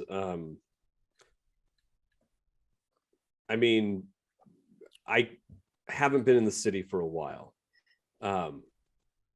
So this order about slaves being requisitioned has happened since I've left. I couldn't tell you how strict they're being on it. Well, I don't want to at the same time, you have these 8 individuals as your, and we're kind of back in time right now because this all has to happen before you get in the queue. Mm-hmm. So this is all happening still while you're on your way. Amongst those 8, 5 of them are like, I can't, put me in the hold. I'll go back in underneath. 3 of them are deathly afraid of going back in the hold. But you just get the sense that those three individuals are so skittish and problematic. You don't know what you could possibly do to not raise suspicion with them. There's still a ton of room in the holds of the wagon, so why don't we just do that still? The problem is it's a sauna in there. It's an oven. Yeah. Once the sun comes up. May I look these 3 individuals in the eye and see their demographic and see if there's any way in fashioning them into being my family? Man, I'm just gonna make long story I'm not short. going to stop, Aaron. I'm going to sell these slaves. I know you want to, but we got a long story short this, and it is these 3 individuals are hopeless cases. You know it. You test them the whole way, and they can't remember a line. They can't remember anything. They trip up. They start to freak out. I don't want to go back in there. You know, like they just it's a it's going to be a complete debacle if you have them outside. Ma'ak, can you mind link with them to force them into a calmed state or something of that nature? Not exactly. Not calm. No. I can. It would be painful. It would be an unpleasant experience for them. Could I take their minds, perhaps privately, and say, please follow the trail of this caravan and find the people who left, because I cannot get you through these gates. And I cannot risk the lives of the people that I have come to care for to save you. Run away back into the desert and escape, please. Ultimately, they only have two choices: back in the hold or find their own way. I mean, Bap says, if you allow me, I can attempt to charm them. And I'll be in the hold with them. I'll be in the hold with them. And I can also attempt to put them to sleep. The problem is, I don't know what's going to happen in such close proximity to the orb. If you keep it in my smuggler's pouch, maybe it won't affect my spell casting. Is your smuggler's pouch like a bag of holding? Is it a pocket dimension? Oh, well, okay. First of all, give me an Arcana check to see if you know what that is. And I'm going to do an Arcana check for Bap to see if he knows what that is. And he definitely doesn't fucking know. I rolled a 12. Okay. You don't know what a pocket dimension is, but you have heard of a bag of holding. You know that Eban had one that he did not bring with him. It's actually his wife's. But you don't know what a pocket dimension is, but you do know that the bag of holding does have special negation. So it does seem to isolate. Is your smuggler's pouch like a bag of holding? Eban said it would protect from magical effects. Bap looks at you quizzically and says, what is a bag of holding? Well, can't Ma'ak answer that question? He's carrying the bag. When the 5-pound stone orb goes into the bag, does a bag weigh 5 pounds? No. There's your answer. Oh. Bap says, I don't know what a bag of holding is, but I mean, perhaps. And we could test it before we get to the city. If you would allow me a simple cantrip. I think we have to. Okay. He tells you to set the bag down at a distance and then everybody leave the area. If you would. Yeah, it's broad enough and flat enough at this point where you can go easily 100 yards away and still see the bag and him. All right. I'm not letting him out, it or the bag, out of my sight. Okay. Like, I don't blink, so but otherwise fine. Okay, everybody's good with this? Yes. Char, you're good with this? Okay. He grabs the bag and runs off into the desert. No. No, that doesn't happen. Not with a 30 speed, he doesn't. Yeah. You back off about 100 yards, and then you see Bap make some hand gestures, and then like you hear a pew, and a little like flaming arrow like spits out of the tip of his finger and goes off and ricochets off of a stone off in the distance. And then Bap turns back to you and he just puts his hands up and kind of shrugs and goes, gestures that it looks like we're good. I guess we have a plan then. Do you need any of your cylinders, Bap? I just need to rest as much as I can and memorize my charm and my sleep cylinder. All right. For which he doesn't need a full night's Wow. rest. He just needs to be able to like he can't walk. He's got to sit down on the wagon as you make your way towards the city, and he's got to focus on those two, and meditate on that. So Mock picks up one of the, well, before the illusion ends, one of the ceramic bits, right? And shows it to the group. These are valuable? He asks, not knowing. Like what? Yes. Ceramic is Do we have more that aren't illusioned as like 30 seconds go by and then it probably there becomes was one of Bab's there was cylinders? you found there was a little lockbox in the wagon that had if I recall, don't quote me on this, but I believe it had 5 silver pieces and 50 ceramic pieces. Okay. Which amounts to 10 silver total. So if I put a ceramic piece in the bag, does it become a different illusioned ceramic piece? Or does it become unchanged? Like a ceramic piece, like money is the only thing that is unaffected by the bag. So the silver, that also doesn't change. Yeah, but Bab says, please don't put ceramic bits in the piece because it turns other items into ceramic bits. And it'll be impossible for me to determine what's my stuff. Right. You'd have to empty them all out. But if and then wait Templars, a minute. Well, listen to me for a moment.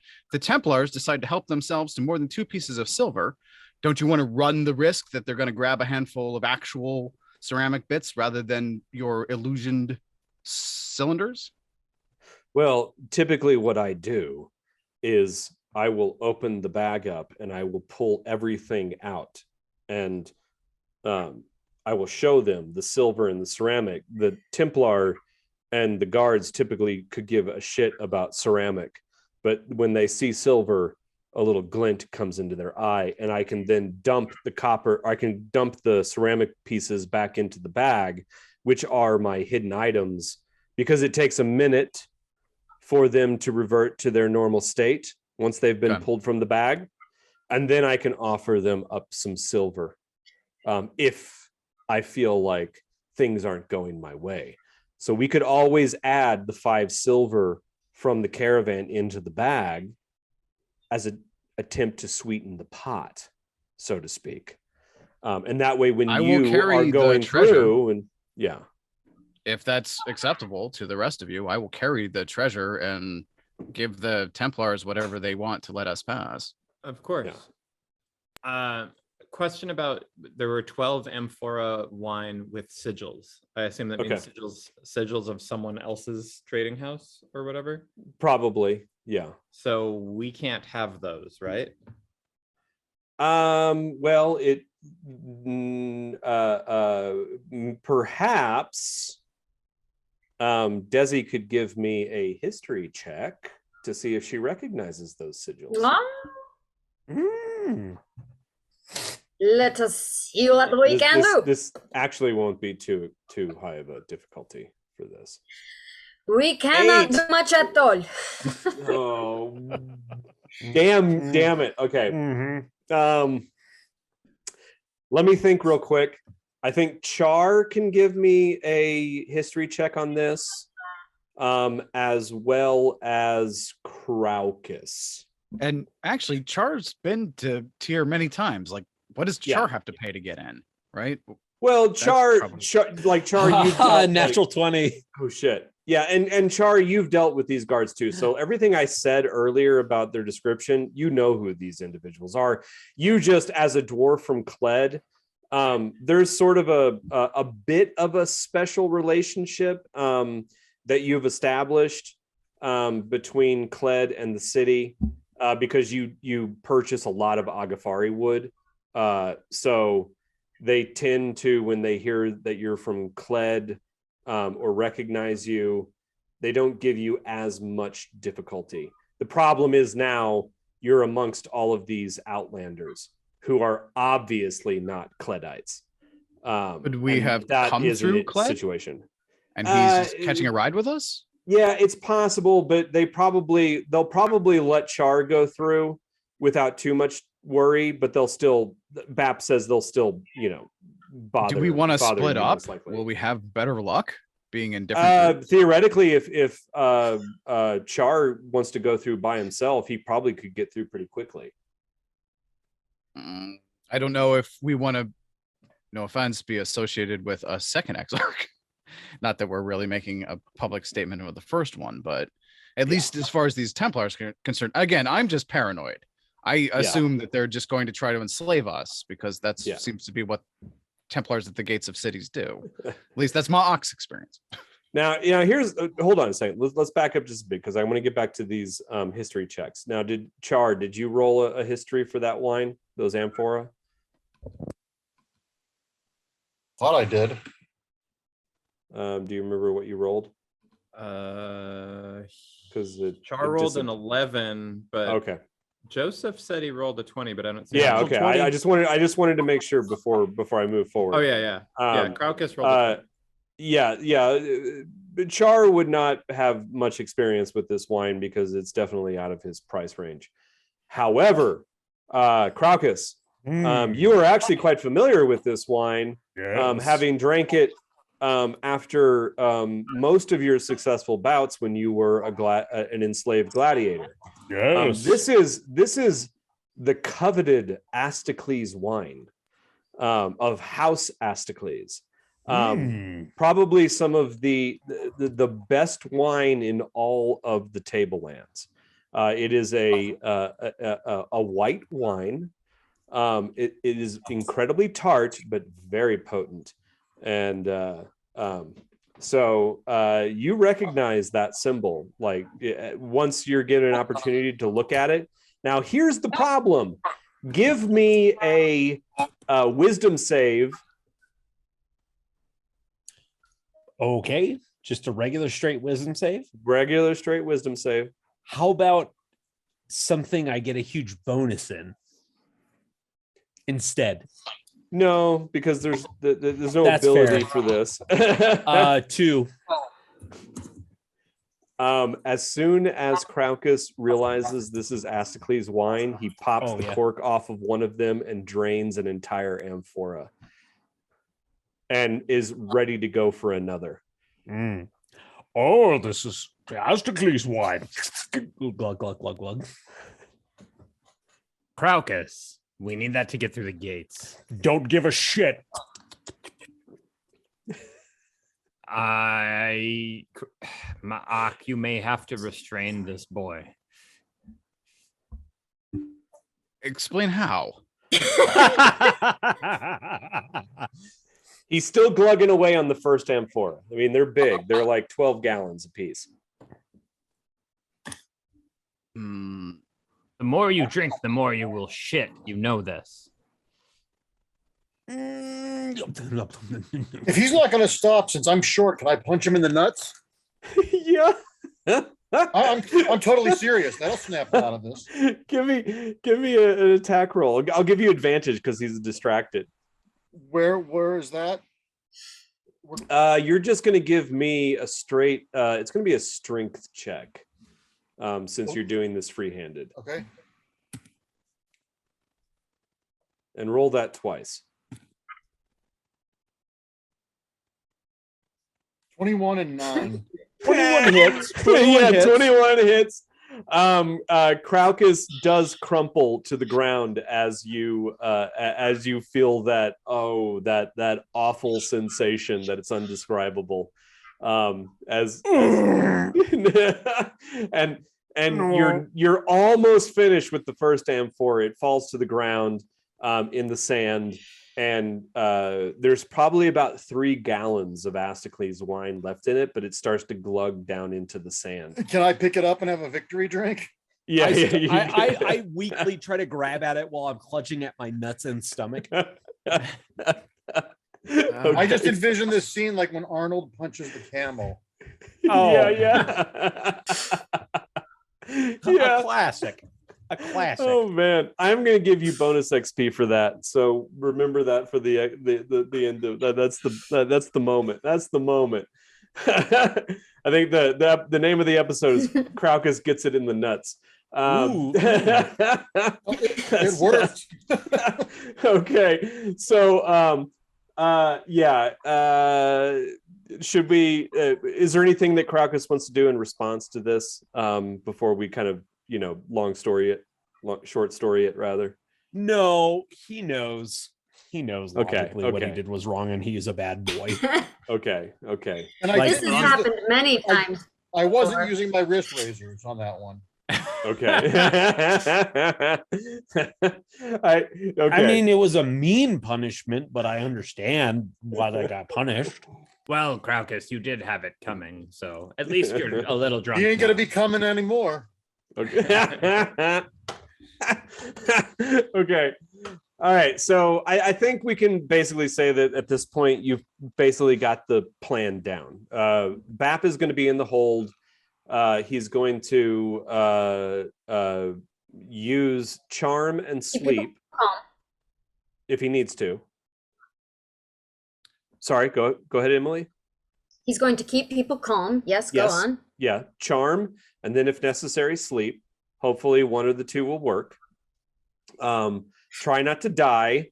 Give them as much water as you possibly can, which probably means that you're going to have to take all of the water skins that you have, fill them up, and give them to the people inside the secret hold. And then just wait your turn until you can go through the gate and hope that you can get through before the sweltering heat of the midday sun has a chance to bake everyone alive inside the wagon. And unless there's any objections or any final thoughts, we will move forward. Move forward, in my opinion. Only question is, Bap's in the hold, right? So before we put him in there, we say, once we get through the gate, where should we go? Where would be a safe place to unload you all? He says that there is, I believe it's called the Messenger's Mount. Hold on just a second. I can actually come over here and we will pull up the map of the caravan way. So he tells you that. So he tells you that just inside the gate, to your left, a few hundred yards, there is a place called the Met, and it's go away. Why is it? Dang it! Oh, there we go. Called the Messenger's Mount, and it's a stable. And the owner, it's owned by the Bajuk family. And typically, if you grease their palms a little bit, they will willingly look the other way on contraband. But you have to grease it well. So try not to lose your entire shirt getting through the gate. Have some reserved that you can grease the palm of the messengers of the Bajuk family and still have enough left over that you don't have to become destitute in the Warrens. Well, that's all up to Desi, so good luck. Yeah. Mark actually turns to Desi and one-on-one through MindLink goes, would you rather carry the bag of money? I don't know what these are worth. Maybe that's for the best. I can probably make the Templars think they're taking advantage of me. I don't know. I think so I'm going to be the one talking the most, so I will not have the money. So I do think that it is appropriate that my right hand man should be the one to be carrying the purse. Then let's keep up the facade, since it's not really a facade. I hold the money, but you know what it's worth, and I simply retrieve it for you. But I am thinking storytelling. Give me how many ceramic pieces do you have? Well, we have. There's 50 ceramic pieces. 50 ceramic plus 5 silver plus the 2 that was originally in Baps plus whatever the cylinder illusions are, which is probably like 8 to 10, 12 maybe. I don't know. Yeah, something like that. Okay. Like a dozen or so. But there's 50 of the ceramic spells. pieces that we got from the caravan. Yeah, 50, and then the 5 and silver. and 5 silver pieces from the Well, I mean, which is a fucking like fortune. I mean, the lot of you, if you did not have to go through this, you could live comfortably off of that for months. Give me 2 ceramic pieces and 5 silver. So if I need to use my contribution as a punctuation, it will have leverage.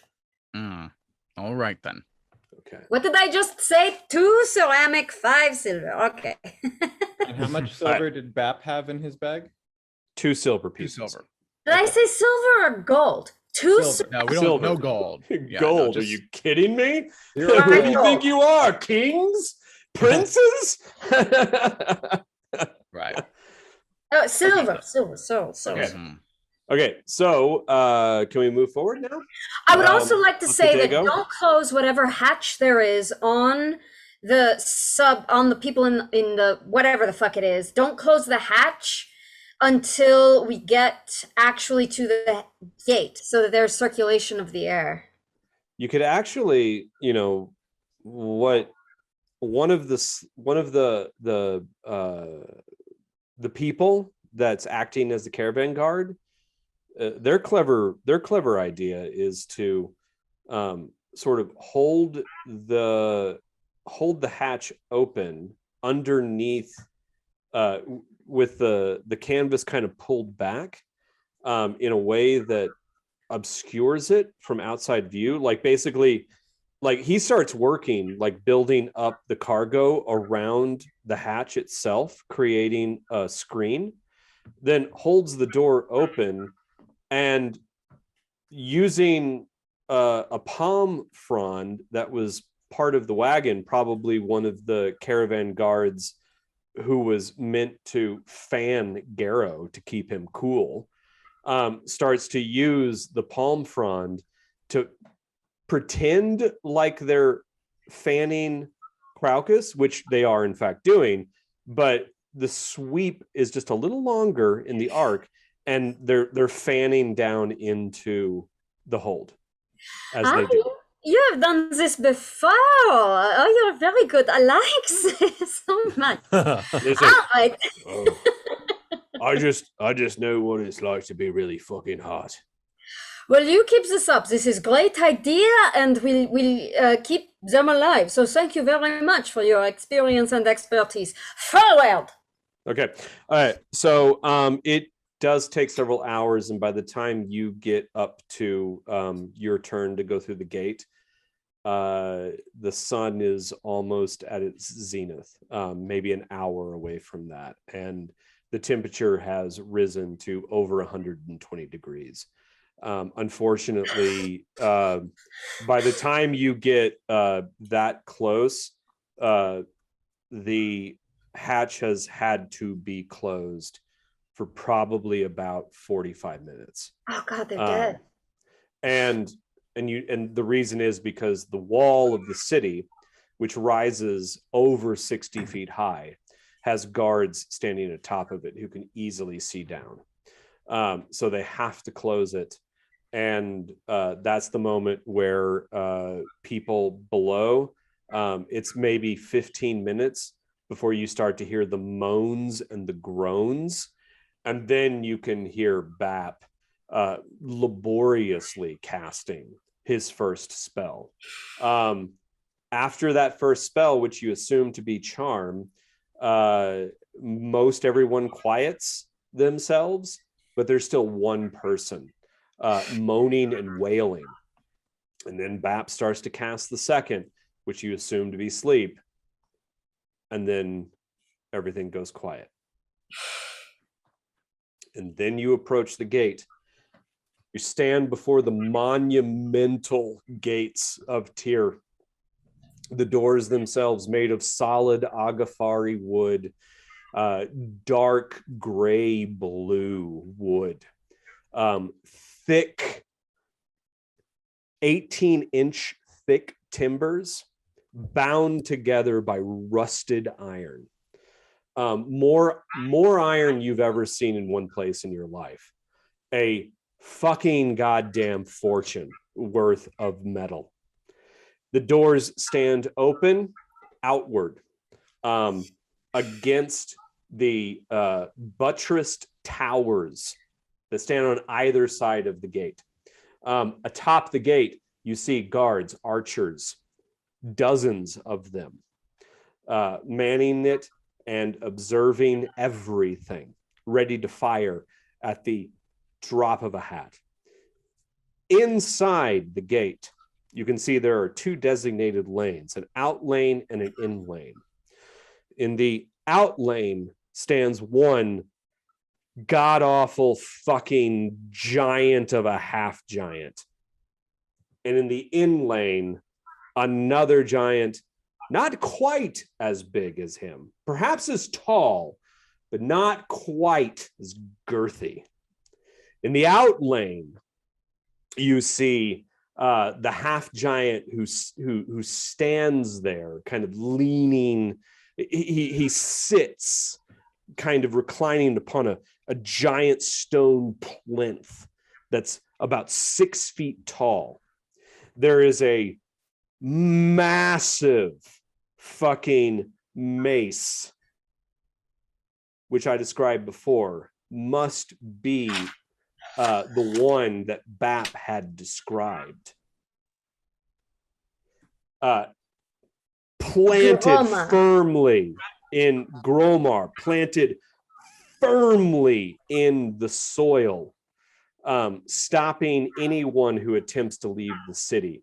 The head of the mace, this rusted iron lumpy ball, obviously has been used to block this exit so often that it's created a divot in the road and compacted the soil to the point of almost stone. And then the handle itself is easily 6 inches in diameter.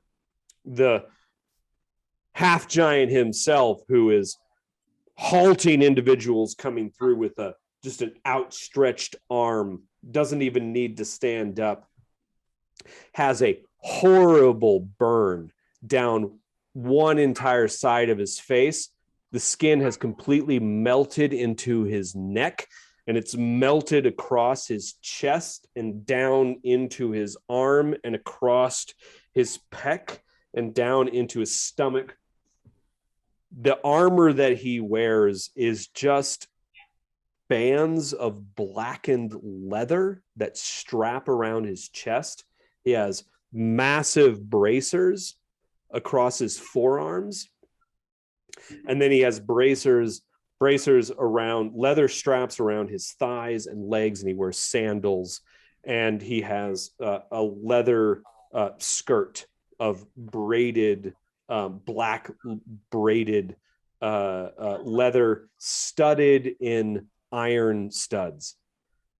His legs, the thighs, you thought you had an idea of how big someone could possibly be looking at Craucus. But the thighs of this individual are as big around as Craucus's stomach, and the arms are as big around as Craucus's thighs.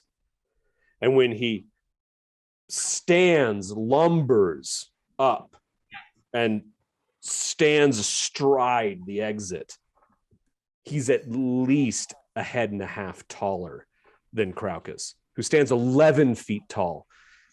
This individual, Gromar, must be close to 13 fucking feet tall, larger than any half giant you've ever seen. And then on the other side, the lane that goes in is a half giant that also, not quite as tall as Gromar, must be Heldrix. Is much more lithe, not nearly as girthy, probably presents the same, if not just a slightly more sinewy figure than Craucus, but is still a head taller. And he wears a full gigantic suit of leather armor and a leather cap that goes straight around his face with just small holes for where his eyes would be, and then flaps that come down on either side covering his jowls. And he stands there in the middle blocking the road with an 8-foot tall greatsword, over a foot wide, the blade, gleaming steel, polished to a mirror finish. More steel than any of you have ever seen in one place in your life. Enough steel to buy an entire village, several villages, a trading house, a king's ransom in steel. And he stands there and he blocks the way in front of you as you approach. And you can see just inside, to the side of this individual who you assume to be Heldrix, the one who killed a century of men, versus Gromar, who single-handedly defeated a 50-foot fire drake. You just see, just to the side of Heldrix, a little door leading off into an interior room. And as you approach with your caravan, he stands there astride the entrance, and he says to you, "Hold, stand, and identify yourselves." You just said this is Groma, right?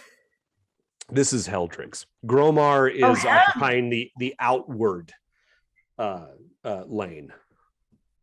Gromar is the big one. Heldrix is the sword one. Yeah. I mean, they're both big, but Gromar is a fucking beast. I would say, you are Heldrix. You know, you are the one I wanted you from yesterday. It doesn't matter. My name is Desiderate. I am coming to display my half-giant and his capabilities. Please let us in. This is very hard. Your little half-giant is not impressive to me. And you, little one, do not try to use your guiles on me. I would split you in half. I know you will. I know that you are the killer of generations in Hall. I'm much impressed by you. I know who you are, Heldrix. But we are just trying to get into Tyr. May we? What is your cargo? And who do you represent? I'm so glad you asked. I am House Derata. I come with my prized possessions, which is Craucus, my half-giant, who I understand is not as big as you, but is well-trained, and I have Geza. I don't know if you have ever seen a hawk man like mine. Other than that, just a few baubles and goggles that I bring to sell. When you point out Geza, he looks, little birdie. Little birdie is interesting. What is little birdie? Little Birdy is... I will not bore you with genealogies, things like this, but is very useful. I charge a silver piece here and there to have a look at him. He is spectacle, you understand. Is he intelligent? I go... Speak, little birdie! Before he says, is he intelligent, I just go, "Ah," and take a shit, as previously instructed. What manner of bird is he? I have never seen such creatures. I do not want to bore you, but he is subspecies of Arakakra. But more beautiful, don't you think? The Arakakra are smart. Speak, little birdie, speak. I said sub a species. Groma. What is it? What is it, Eldrix? Look at little birdie, Groma. Do you think Minvin would be interested in little birdie? Oh, don't know. What can little birdie do? What can little birdie do? Heldrick says. I'm preening feathers and another couple of nuggets fall out. Is very costly. Let me tell you, it is preening all the time and all the time food, all the time grooming. Trust me, you would not be doing favors by giving this to anyone. I don't know. Marion doesn't like a mess. Yes, I don't know, but we've never seen such before here. He is a pretty Bertie and does like pretty things. Oh, I don't know. What else do I have? And then Heldrick says, What else do you have? Uncover the caravan. Let us see your cargo. Like it is no big deal. I will show them what I have, but I will make eyes at Groma and say, Are you Groma? You are not Groma, no. Of course I'm Groma. Who else carries the heart of the world? And he picks up his mace and he slams it down in the ground, and everything shakes as he does so. I'm like a K-pop fan. I'm like, I know that you kill 50-foot fire, Drake. You are best. I hope to have stable. You are the one I tell all of my fighters. You must be like Groma. Oh, it's impossible. It's not you. Okay. So we're gonna implement some of the rules on like encounters, influence. So give me a persuasion check. Okay. Because right now they're basically in a hostile stance. So let's see if you can manage to. I got 13. I'm going to give you advantage on this one because I like where you're going with this.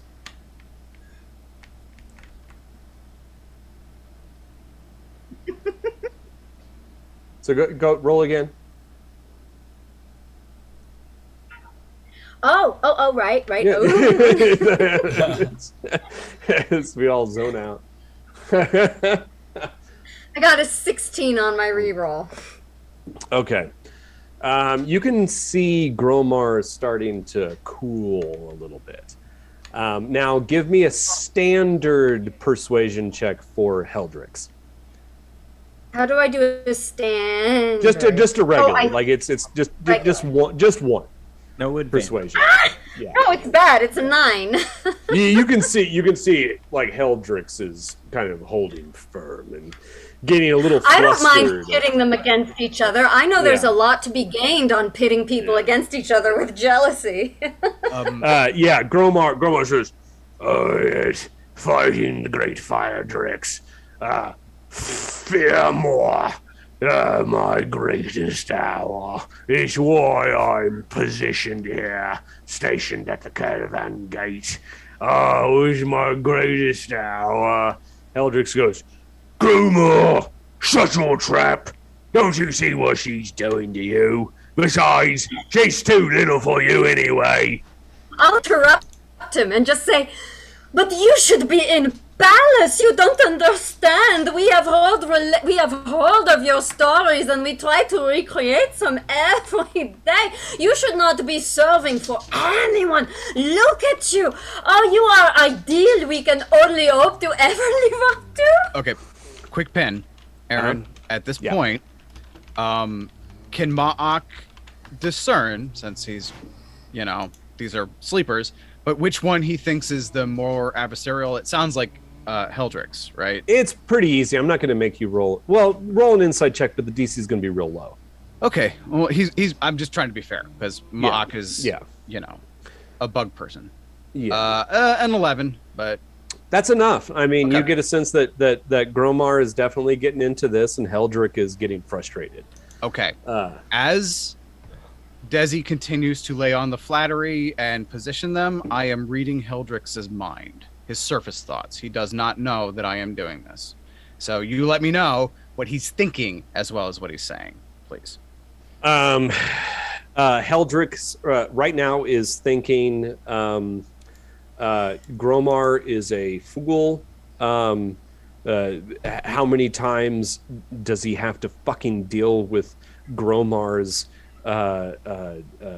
pride and narcissism?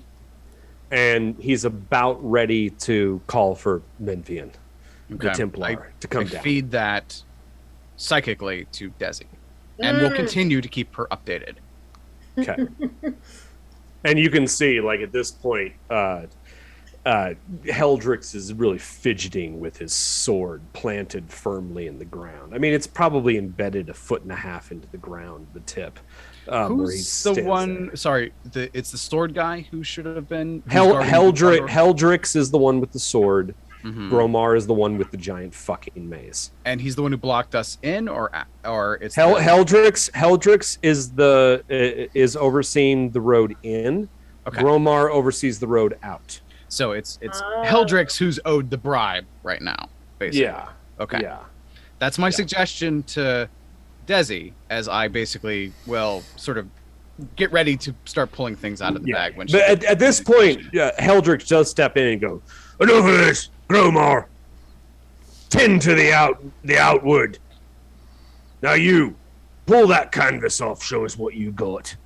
I won't hesitate. I will pull the canvas off and say anything you want, and I will look back at Gromar, and then I will look to Heldrix and say, "Don't tell him, but you were always our favorite." And I assume Char is there as well right now? Like, you decided not to split up? Okay. Right. Let me give a quick little check here on that. Okay. Gromar starts looking, or Heldrix starts looking through, like, looking at the goods. And he looks at the gladiator and says, "Your gladiator, your little half-giant. Is he Freeman?" Oui. He fights for me by his own will. And I pay him. You know how gladiators are. You half-giant, name yourself. I step up, not imposing myself upon him, but standing bravely. I am Craucus, freeman, fighter, gladiator. This has become my Iban. She is fair, she is kind. She pays me well. Did you mean Sabu? Rais. What did I say? Oh, Rais. Yes, Rais. Yeah. When you say Rais, he says, "You're from Nibene, then." Yes, I fought in Nibene after I pushed stone and was a slave for years. I was sold. How did you win your freedom? I fought for 10 years, and it was a competition. She saw me fighting. She saw me winning. She paid for my way. And I don't care about the little one buying you or your freedom. I want to know what your fight was. How did you win your freedom? I was pitted against men. Several men. It was a long fight. There were 10 of them. And I was granted only my fists.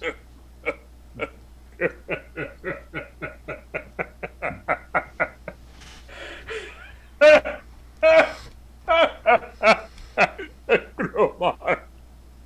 10 men. That's all it took for his freedom. Aye, 10 men. 10 men. But they had ebony. You paid too much, little one. Give me a charisma check real quick. Me? Yeah, with advantage. With advantage. Okay. Can I give him inspiration? 17. Yeah. 17, and you can give him inspiration. And 16, so we'll go with the 17. And you can give him Well, it would have inspiration. That's Then 4. die 4 to your 17. Okay. I will add... Well, yeah, and you can So add that I got after. 21. Okay. All right. Is this what it takes to gain your freedom in Nibene? Only 10 men?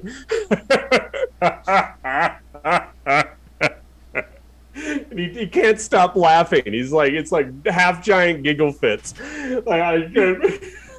And he raises his sword up and pounds it into the ground, burying it 3 feet into the dirt.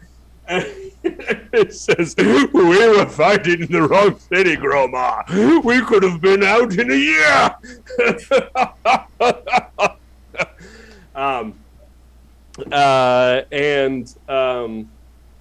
Yeah, I mean, like, you've definitely like broken, like you've cracked the ice at some, like, basically with Heldrix, with this absurdity of being freed by just killing 10 men.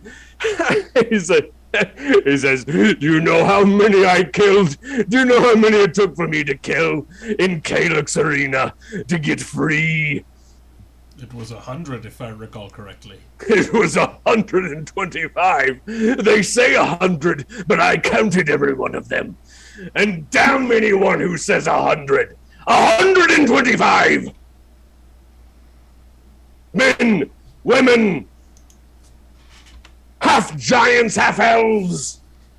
Everything you can imagine. Halflings gnawing at my ankles trying to get a bite. Eating my flesh. And he pulls up his bracer, and he reveals, like, there's all these little scars around his ankles. See that? There were 20 halflings trying to cannibalize my ankles.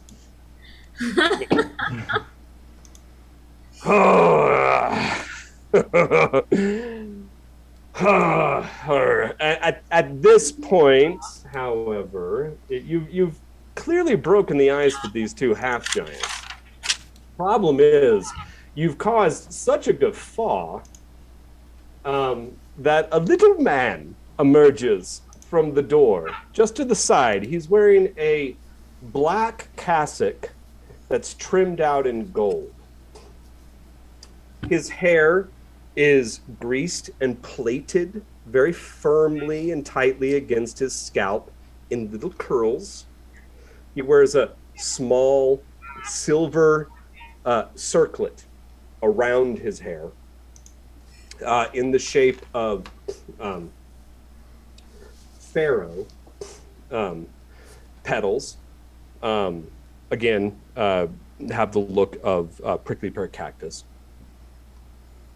And he wears sandals, and he emerges. He has a cape of gold silk down his back, and he wears a short sword and a dagger at his belt. And he comes out and he says, "Heldrix, what is all of this commotion? Why are you disturbing me during my sup?" And Heldrix was always there. "I'm just having a laugh at the little giant who's freed after 10 kills in Nibene." Yes, that's fine, Heldrix. But have you inspected the caravan? Are you doing your job? I'm tired of all this guffawing. You're interrupting my meal. Now, please, and he directs his attention to the lot of you, and he says, I just saw Mark's chat. It says, who are you, young woman? You have the bearing of, you're quite tall, I must say. I am the House of Delata. Have you not heard of us? Doesn't matter. Anyway, it is very hot. May we pass? May you pass. Well, Heldrix, have you inspected the caravan? And at this point, like, you know, Heldrix starts to kind of get a little bit reserved. And says, Not quite yet, my lord. I just started looking at the wares that they're transporting. Heldrix, we're going to have a conversation after this. Now, What's he thinking? what's your name? What's that? Aaron, what's he thinking when he started getting dressed down by his boss? Oh, God, Heldrix is thinking. Does he wish one of us would cover for him and say, you know, as you like, wouldn't it be great if like that bug man said, you know, yep, they've got 20 amphora of wine or something like that. You know what I mean? Something Ma'ak could come to the rescue here. He's desperately trying to latch on to something specific that he's already managed to count and find value in. But he can't, he hasn't actually figured it out yet on his own because he hasn't actually done the count yet. And so he's worried that Menvian is going to dress him down even further for having spent this entire time guffawing and laughing, holding up the entire route, and not making any money so far off of this caravan. How many amphora of wine do we have? 11. 11. After Kraukus drank one, we have 11? Yeah. Okay. Do you want to rattle off all of our inventory very quickly? Ma'ak will come forward and he hates to fucking do it, but he will speak in common. For great gladiator is 7 wines. Yes? And Ma'ak will, with 4 arms, like pull 2 off and put them at his feet. 2, 4. Yeah, and he'll pull them off and look up at him, at the giant to see if he'll take the bait.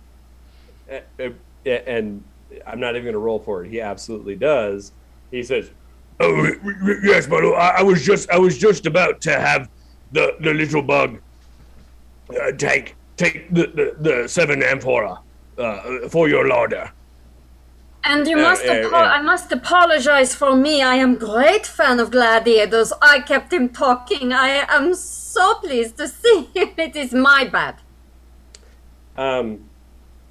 Menvian has like a little fan in his hand that he's like kind of waving, like he's, you know, fanning himself with, and he just kind of holds it up and he says, yes, I understand. What kind of wine is this? Will you not taste some? Well, of course I won't taste it. What if you're a poisoner? Show me the seal on the amphora. It is the seal of the House Delata, which surely you know. I will not offend you to say. Wait, back up just a second. He wants to see the seal on the wine cask. Yeah, to make sure it's not broken. I bring forth an unsealed amphora because for me it's easy. Right. And you bring it forward and he looks at it and he says, Asticles wine. Yes. Where you're from Nibene? Am I from Nibene? No, I am, and it's kind of been like assumed that you bought me there or paid for my freedom, but you're not from Nibene. Ma'ak feeds to you psychically by way of Kled. That's where you got the wine. Ah, this wine we got in Kled. Okay, let's see. I mean, of course, House Asticles hails from Tyr. But we haven't seen too much of it in the city recently. A lot of it has been requisitioned by His Majesty. But I could perhaps be persuaded to accept this as part of your tax to come in. Of course, I must taste it first. And he examines the amphora to make sure that the wax seals on the corks haven't been tampered with. He says, "Very well, uncork it, little one." He directing to you, Desi. He obviously wouldn't sully himself by uncorking it himself. Uncork it. Poison this dude. I will uncork it. I will not poison it with the alcohol poison that I have, but I do think about it. Okay. He turns over his corner and he says something back into the door, and he says, "Bilmuth, bring me my cup." And then, like a few moments later, a little boy runs out with a nice crystal goblet. I mean, it in of itself is worth a fucking fortune. And he looks to Heldrix. Pour. And then Heldrix quickly pours just a little bit, and he drinks it and swishes it around in his mouth and gargles it a little bit. And he goes, Yes, this will do. Now, what else?"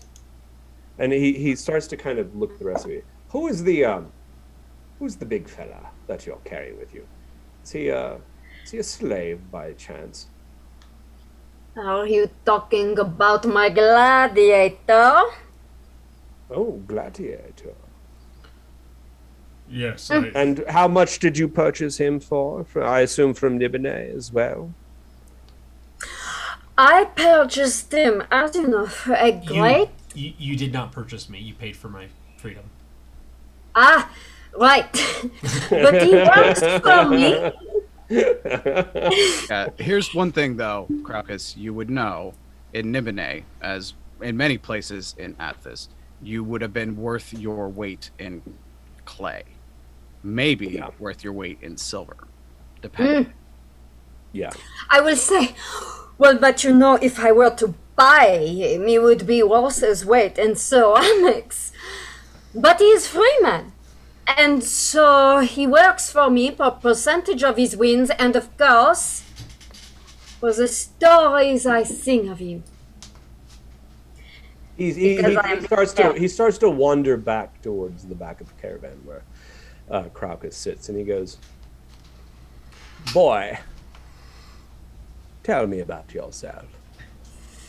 And before we continue, when he calls you boy, this is universal amongst Athasian slavers.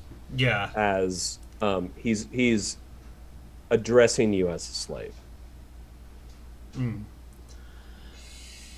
I stand. He's a small man. I stand up. I walk. Yeah, just so you know, Minvian is maybe 5'5" on a good day. Okay. Christ. So I stand up, I stand my full height. I walk right up to him so that I'm staring straight down at him, and say, "I am a freeman, and my name is Crocus. Crocus the Slayer, Crocus the Winner, Crocus the Gladiator, Crocus the Champion of many knights."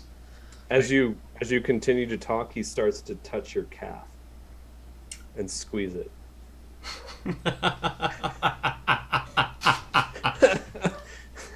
Do I need to call Glad? If you wish to test the might of my legs, you have just to meet me in battle. Well, it's not necessary. You say he's a freeman, and he directs his this back to Desi. I say I am a freeman for 10 years.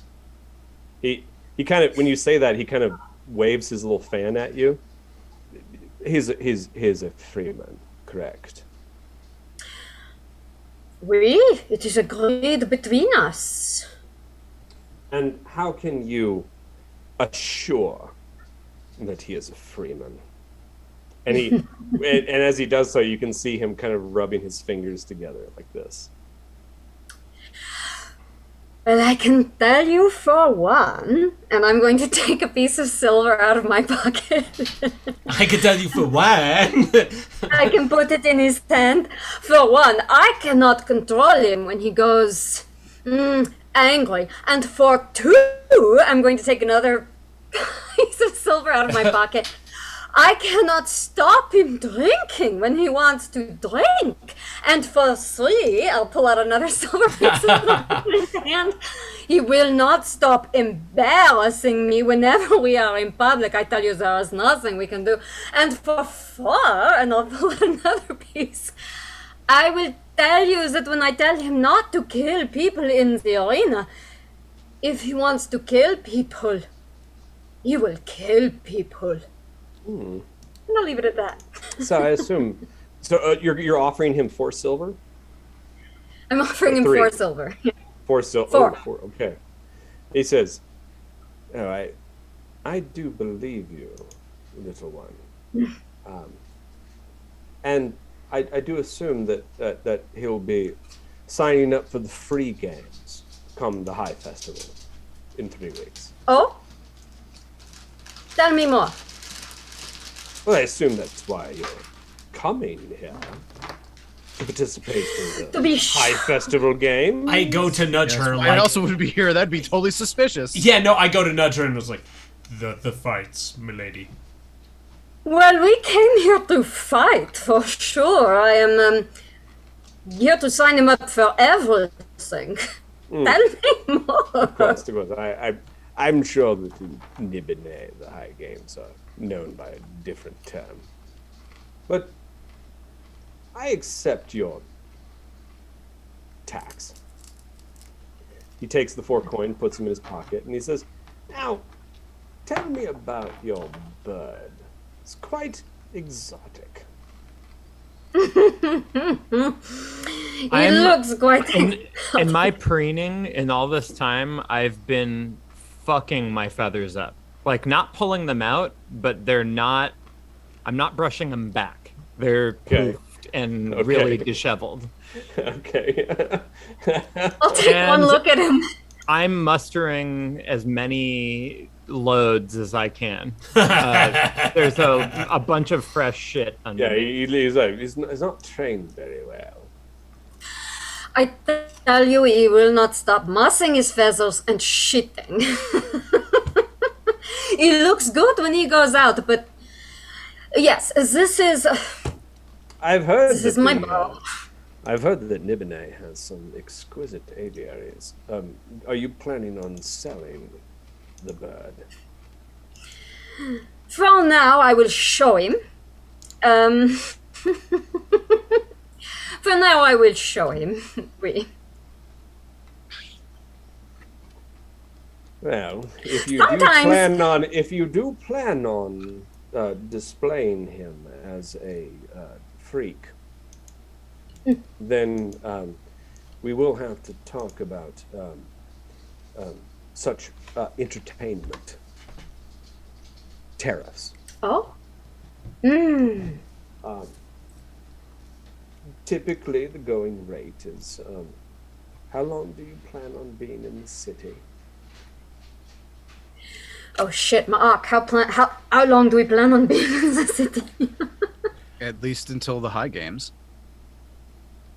Which is 3 weeks away. I think that's going to be 3 silver, if I'm a betting man. Sorry, don't give him idea. Well, at least until high games, because you know it is Crocus, it is my honor. This is some nice silk that you have here. I would assume perhaps 3 bolts might cover the cost to Sorcerer King Kalek. That's 3 out of 30. Yeah. I am so pleased you like my silk. But of course, please take some and tell everyone where you got it. Yes. Now let us talk about your caravan entourage. Looks as though you have 10 individuals, as well as the half giant, yourself, the bird, which we'll let that slide. The Creanie, and we have. Oh, wait. Just a moment. Why, Char of Cled. How do you know his name? You Shit. come looking for more Agafari timber for the ancient mines of Cled, I assume.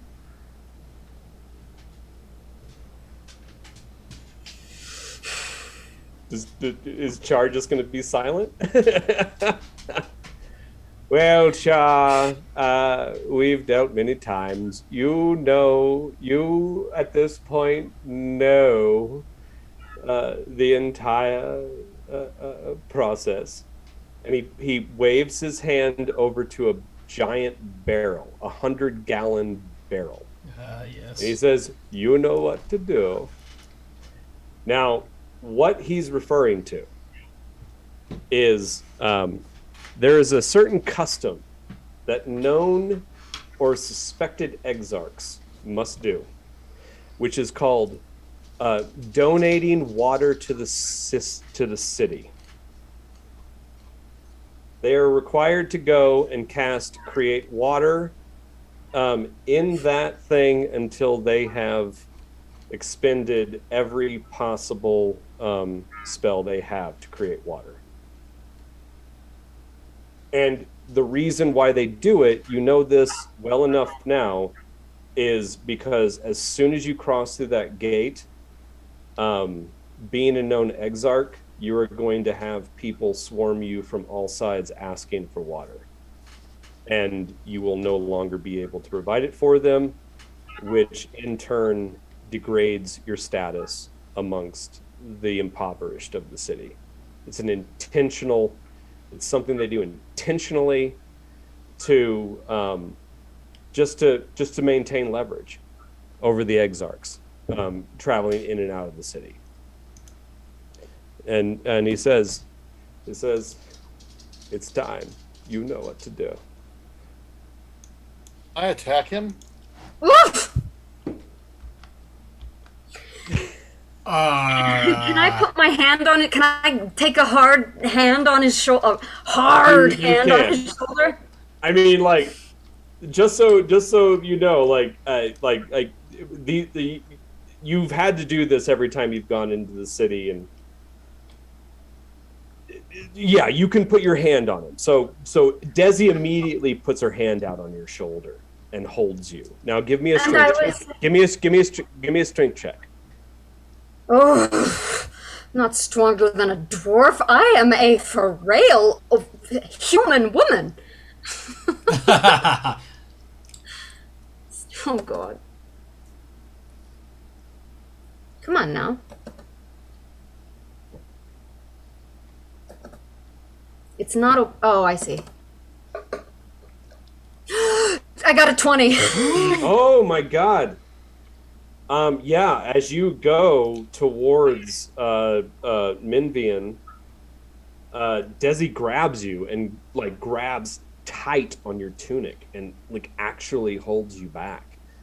And Minvian kind of steps back and he goes, Now, Cha, we've done this before. You know this has to be done. I know something has to be done. I have my hand on his shoulder, but I will pull him against my body and wrap my arms around him.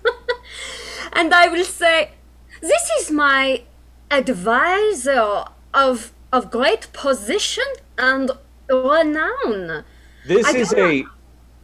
Please, this is a donation to the poor of the city. Water for the citizens. Would you not freely give it to the citizens, to the destitute citizens of Cha? Would you not have your friend give it? Monsieur, freely we will give, for we are giving people who care very much about giving to the people. And I'm gonna take a ceramic piece out of my bra and give it to him and say, is this not giving enough? I must insist. It is city policy. Exarchs must donate all the water they can to the poor and the destitute. Isn't Then can I go over and piss? Can I go over and piss in the cistern? I mean, like, just so you know, Mark, like, I mean, like, this is just think about, like, every time you come to Tyr, you have to go through this. So, but I really don't like that guy. Yeah, well, yeah, I mean, you hate him. You've had to go, but you know that, like, at the end of the day, with Heldrix and Gromar there, they could pulverize you in a moment. We're out. And yes, typically you have gone, like, this is probably the first time you've gone to the city without other dwarves from Kled, to kind of hold you in check and maintain your focus, which is not only to the translation of the Kimmelach Book of Kings, but ultimately to Kled itself. Most of the time, like when you go, you're with one of Baroness's sons, and they always end up advising you to swallow your pride. And then I have a question. If I knew this was going to happen, why wouldn't I disguise myself to avoid this? Because you've tried that in the past, and they always make you unrobe, and they always figure out it's you. The only option you would have had is to hide in the sauna below. And we wouldn't have risked you. Yeah, which you would have. Yeah, it would be too much. So, no, I applaud. I certainly applaud the idea, but just in terms of something that you got to keep in mind is that, like, ultimately, like, as a dwarf, you have your focus. Your focus is towards translating the book of Kimmelach Kings, and if you die before you can do that, you will become an undead banshee, and you will haunt Kled from there on out, and make it harder for those who live in Kled to achieve that goal. If I got to haunt that guy, I would almost be worth dying.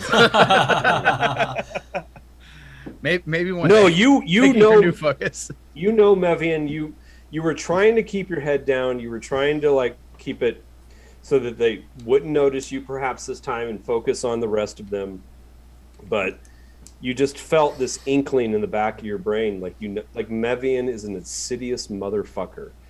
Mevian is one of the most powerful Templar in the city, and he's certainly one of the most wealthy individuals in the city.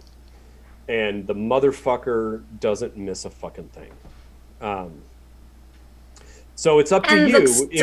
Now what I will say, like, what you do, what you will attempt to do is to try to convince Minvian that you've exhausted your spellcasting ability. Oh, well, then can I just tell him the only water I have is in my bladder? You can certainly try that. Okay. So give me a persuasion check. Okay. But I'm gonna make you role play it out and talk to me and convince me.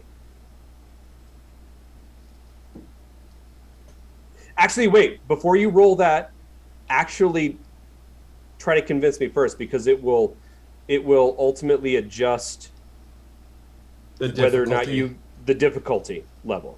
So We have been on a very, very long, arduous journey before we got here.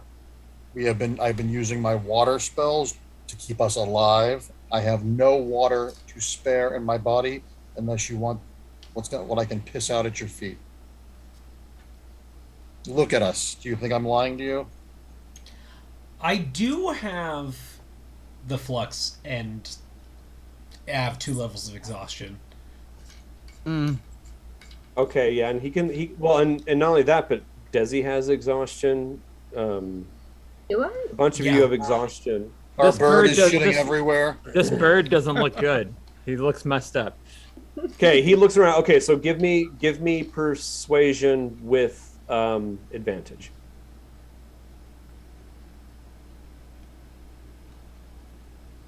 $15. 15. And well, did you roll a second time? Oh, I roll a second time? Yep. Yeah, anytime I say advantage, you get to take the higher of the 2 rolls. 12. So 15 it is. Okay, Minvian crosses his arms and he looks at you. It's very much a curb your enthusiasm moment where he gets in and he really makes eye contact. And then he looks back at the giant whose skin is clammy and wet. And he looks at the rest of you. He sees the dark bags under Desi's eyes, the shitting bird, and he goes, "Very well, but it's going to cost you, Cha. I'll take another 10 bolts of silk, and then you can be on your way." I'm going to be a little dissatisfied that I just gave that fucker a full fucking ceramic piece. I'm going to look at the ceramic piece and they make eye contact with him like, what the fuck, buddy? Do you not speak the same language here?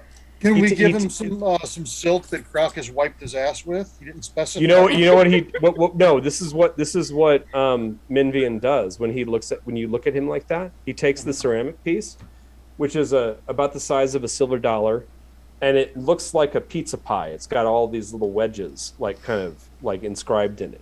He takes it, he snaps it into all of its individual wedges, and he goes, "Girl, this is what I think of your ceramic piece."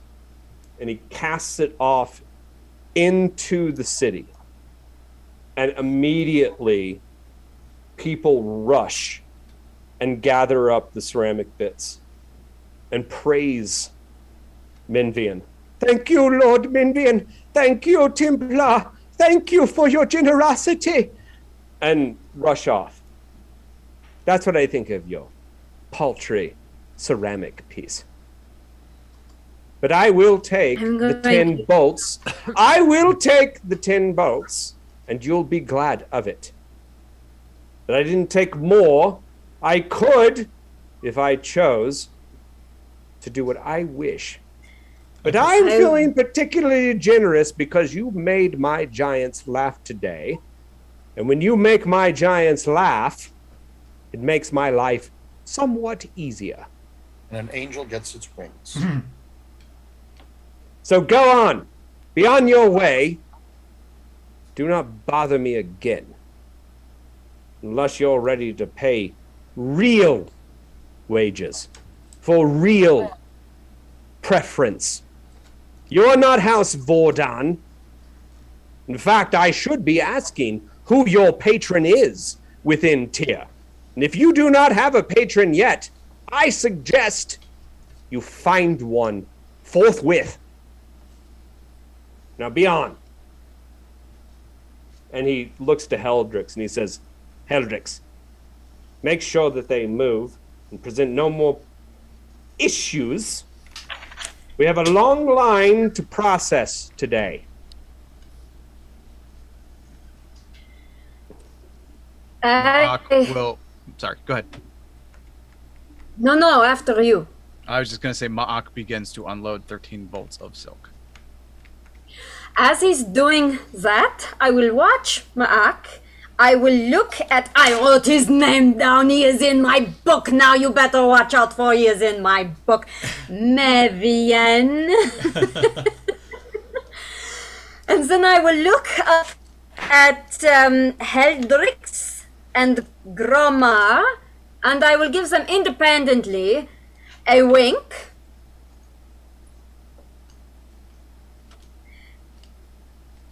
After that is settled in, we will progress.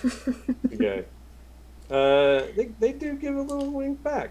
They were quite taken with you at the end of the day.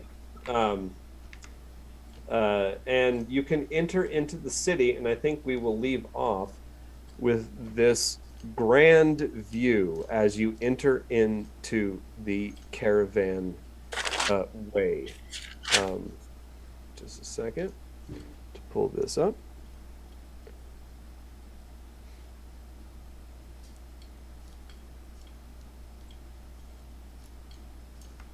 As you enter into the caravan way, you see that the road itself is completely lined on either side with stone and adobe brick buildings, multi-storied.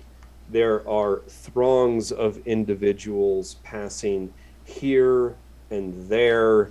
There are caravans going to and fro. The entire throng of this monumental city stands before you. But what dominates all is the grand ziggurat of Kalec, which stands like a veritable man-made fucking mountain, rising high, high, high, high above the city.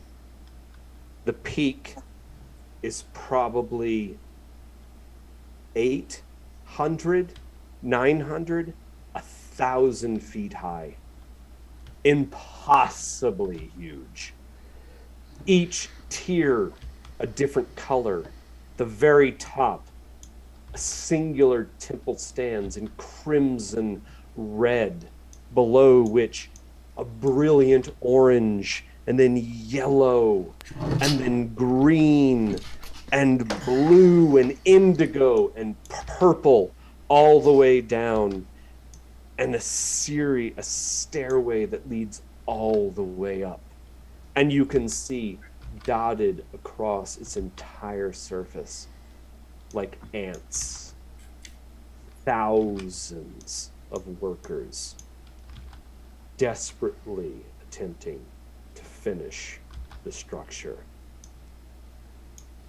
And the next thing that you hear, just as we end, is the sound of someone saying, "Stop that person! Thief! Stop that person!" And you see someone running, and we'll pause there until next time. Is it Chance? No. We did lose Emelie. You better stop him before he kills by the Uncle way. Ben. Yeah. Right. Emelie fully dropped out, by the way. We should wrap up, but I am about to pee myself, and so I'll be right back in 2 minutes. And then we can wrap up. Let's take a quick couple minutes because Emelie fully dropped. Yeah. Okay, that's fine. And I gotta run. So we're back. So Mark had to duck out, so we will have to handle Mark's karma bead selection beginning of next session, which will be next week. We're going to get back on our regular schedule. But for now, we need everybody else to decide what they want to choose. So we will start. I'm going to look at, we'll just start at the top. Joe,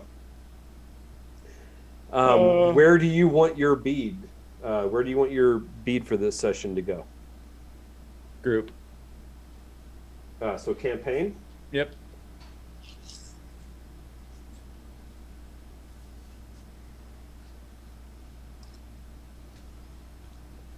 Okay. Black karma bead. You're welcome. Okay, and we will go to Joe Millard. What is it? Post?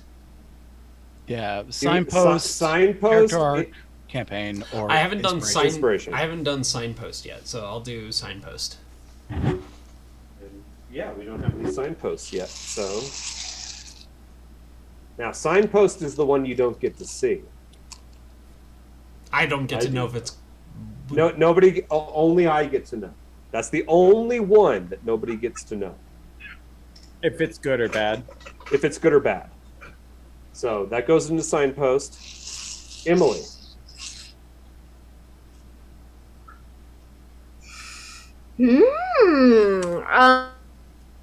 My sexy noise. Which is the one we get to know? Everything but signpost. Gosh. So inspiration, character arc. Now you have 2 in that character case, arc already.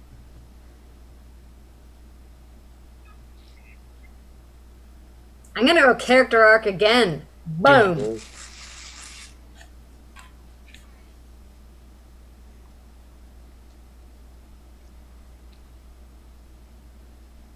Oh, 3 good. Nice. 3 positive karma character arcs for Emelie.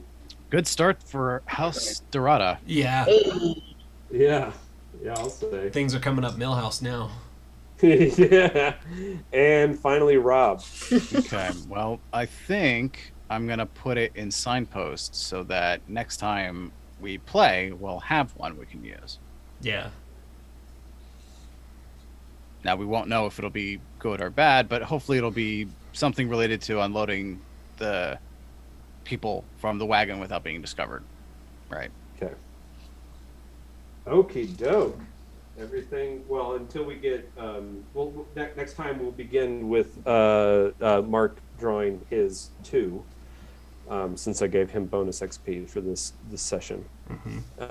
And that should also bring us, yeah, we're pretty close. A couple more sessions, and we'll be at the leveling event. So, yeah. Any parting thoughts before we sign off tonight? I'm glad I wasn't the one to shit everywhere tonight. I mean, you shat. Oh, you did shit everywhere, but it was away from the party. That's what matters to me. Yeah. It was not in-story shitting. Yeah. Yeah. That's obviously important to me. Yeah. Next week we will learn all about not shitting but pissing. And, White Merlot does work. White Merlot does work. Asticles wine will get you past the gate every time. And if you're a bird man, pretend to be a bird. Not a bird man. Yeah. So before we have that encounter with, I guess, the thief or whatever that is, I think I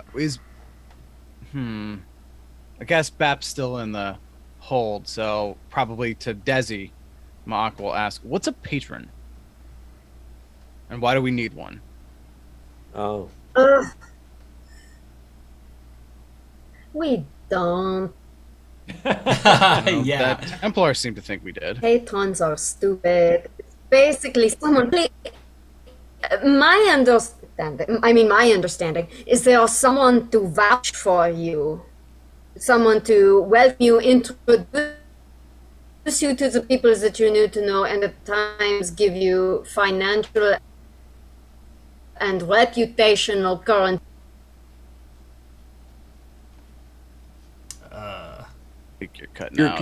You're cutting out real bad, but I think we kind of got the idea. Like, the idea that patrons are powerful individuals within the city who will vouch for you, stand up for you, and provide you financial and other support in exchange for a healthy portion of your profits. Pretty much. So would it make sense to ask them that Templar at the gate for his patronage? Seems like he was readily open to being bribed. Why not just pay him? I mean, you're going to have to convince Char of that one. He seems like a bad choice. Yeah. I'm sure we will find someone. Like, but it makes sense that Mock would be like, well, what about him? Well, what difference does it make, right? We met him already. Yeah. Well, he also seemed powerful and connected. It seemed better to have him as an ally than an enemy. If this were an out loud discussion, Geza would have thoughts, but it is not. Which is fine. Like, and if you hadn't come up with like the, I guess if Bap hadn't come up with the idea of you being just a bird, an exotic bird, and you had been one of the exarchs, then you would have had to cast your spells into the bucket as well. Which I would have had no problem with. Yeah. I mean, as Char will ultimately tell you, it's laughable to think that the water of that barrel ever goes to any of the citizens of the city and not into the personal well of Mindor. But at any rate, having said that, so yeah, okay. So that was tonight the 13th episode? I think it was the 13th episode tonight, right? Technically the first in tier though, or I guess the beginning. But the first in tier. Everybody knows that, right? Yeah, first in. So it's the 13th episode total. It's our second episode, no longer in prologue. First episode, actually passing through the gates of tier, and so. Having said that, I'd like to thank everybody who did show up to watch. Thank you for watching. Now, please tell your friends about the show. We're really trying to grow what we're doing here.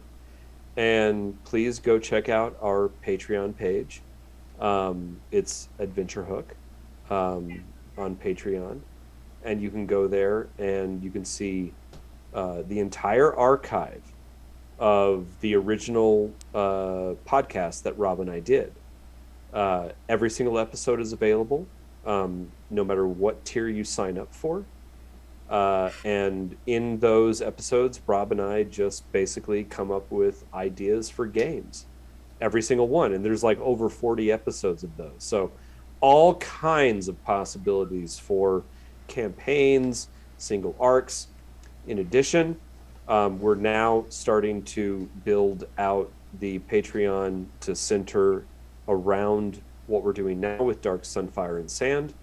And if you sign up at the $5 tier, you're going to get access to our World Anvil page, which is where you kind of saw a little bit of that in our Twitch feed today. And that's where we're doing all of our world building. There's that. And then, of course, find all of us on our independent social medias. You can go to Twitter. It's at adventure_hook. I'm Old Man Campbell. Rob is at the Reliquum. Right? Is that right? Mm-hmm. At the Reliquum? Yeah, that's right. Yep. And Emelie is... Emelie is Frozen. Joe Millard is... I think I'm Joe Millard or Mo Gillard. I don't know most things. I think it's Mo Gillard. You're Mo Gillard. Yeah. Mo Gillard. Mo Gillard. Yeah, and Joe, you're at Joe_Annabi. And I think Emelie just got unfrozen. Emelie is at on Twitter. On Twitter, you're at what? Yeah. Okay. Say that again. It's Emelie O'Hara, how I spell it on every social media platform. Okay. Emelie. Got it. At Emelie O'Hara. Motherfuckers. And we will see you next week. Okay. On Adventure Hook, Dark Sun, Fire, and Sand. Okay, wave goodbye, everybody. Goodbye, everybody. Thanks all. Bye.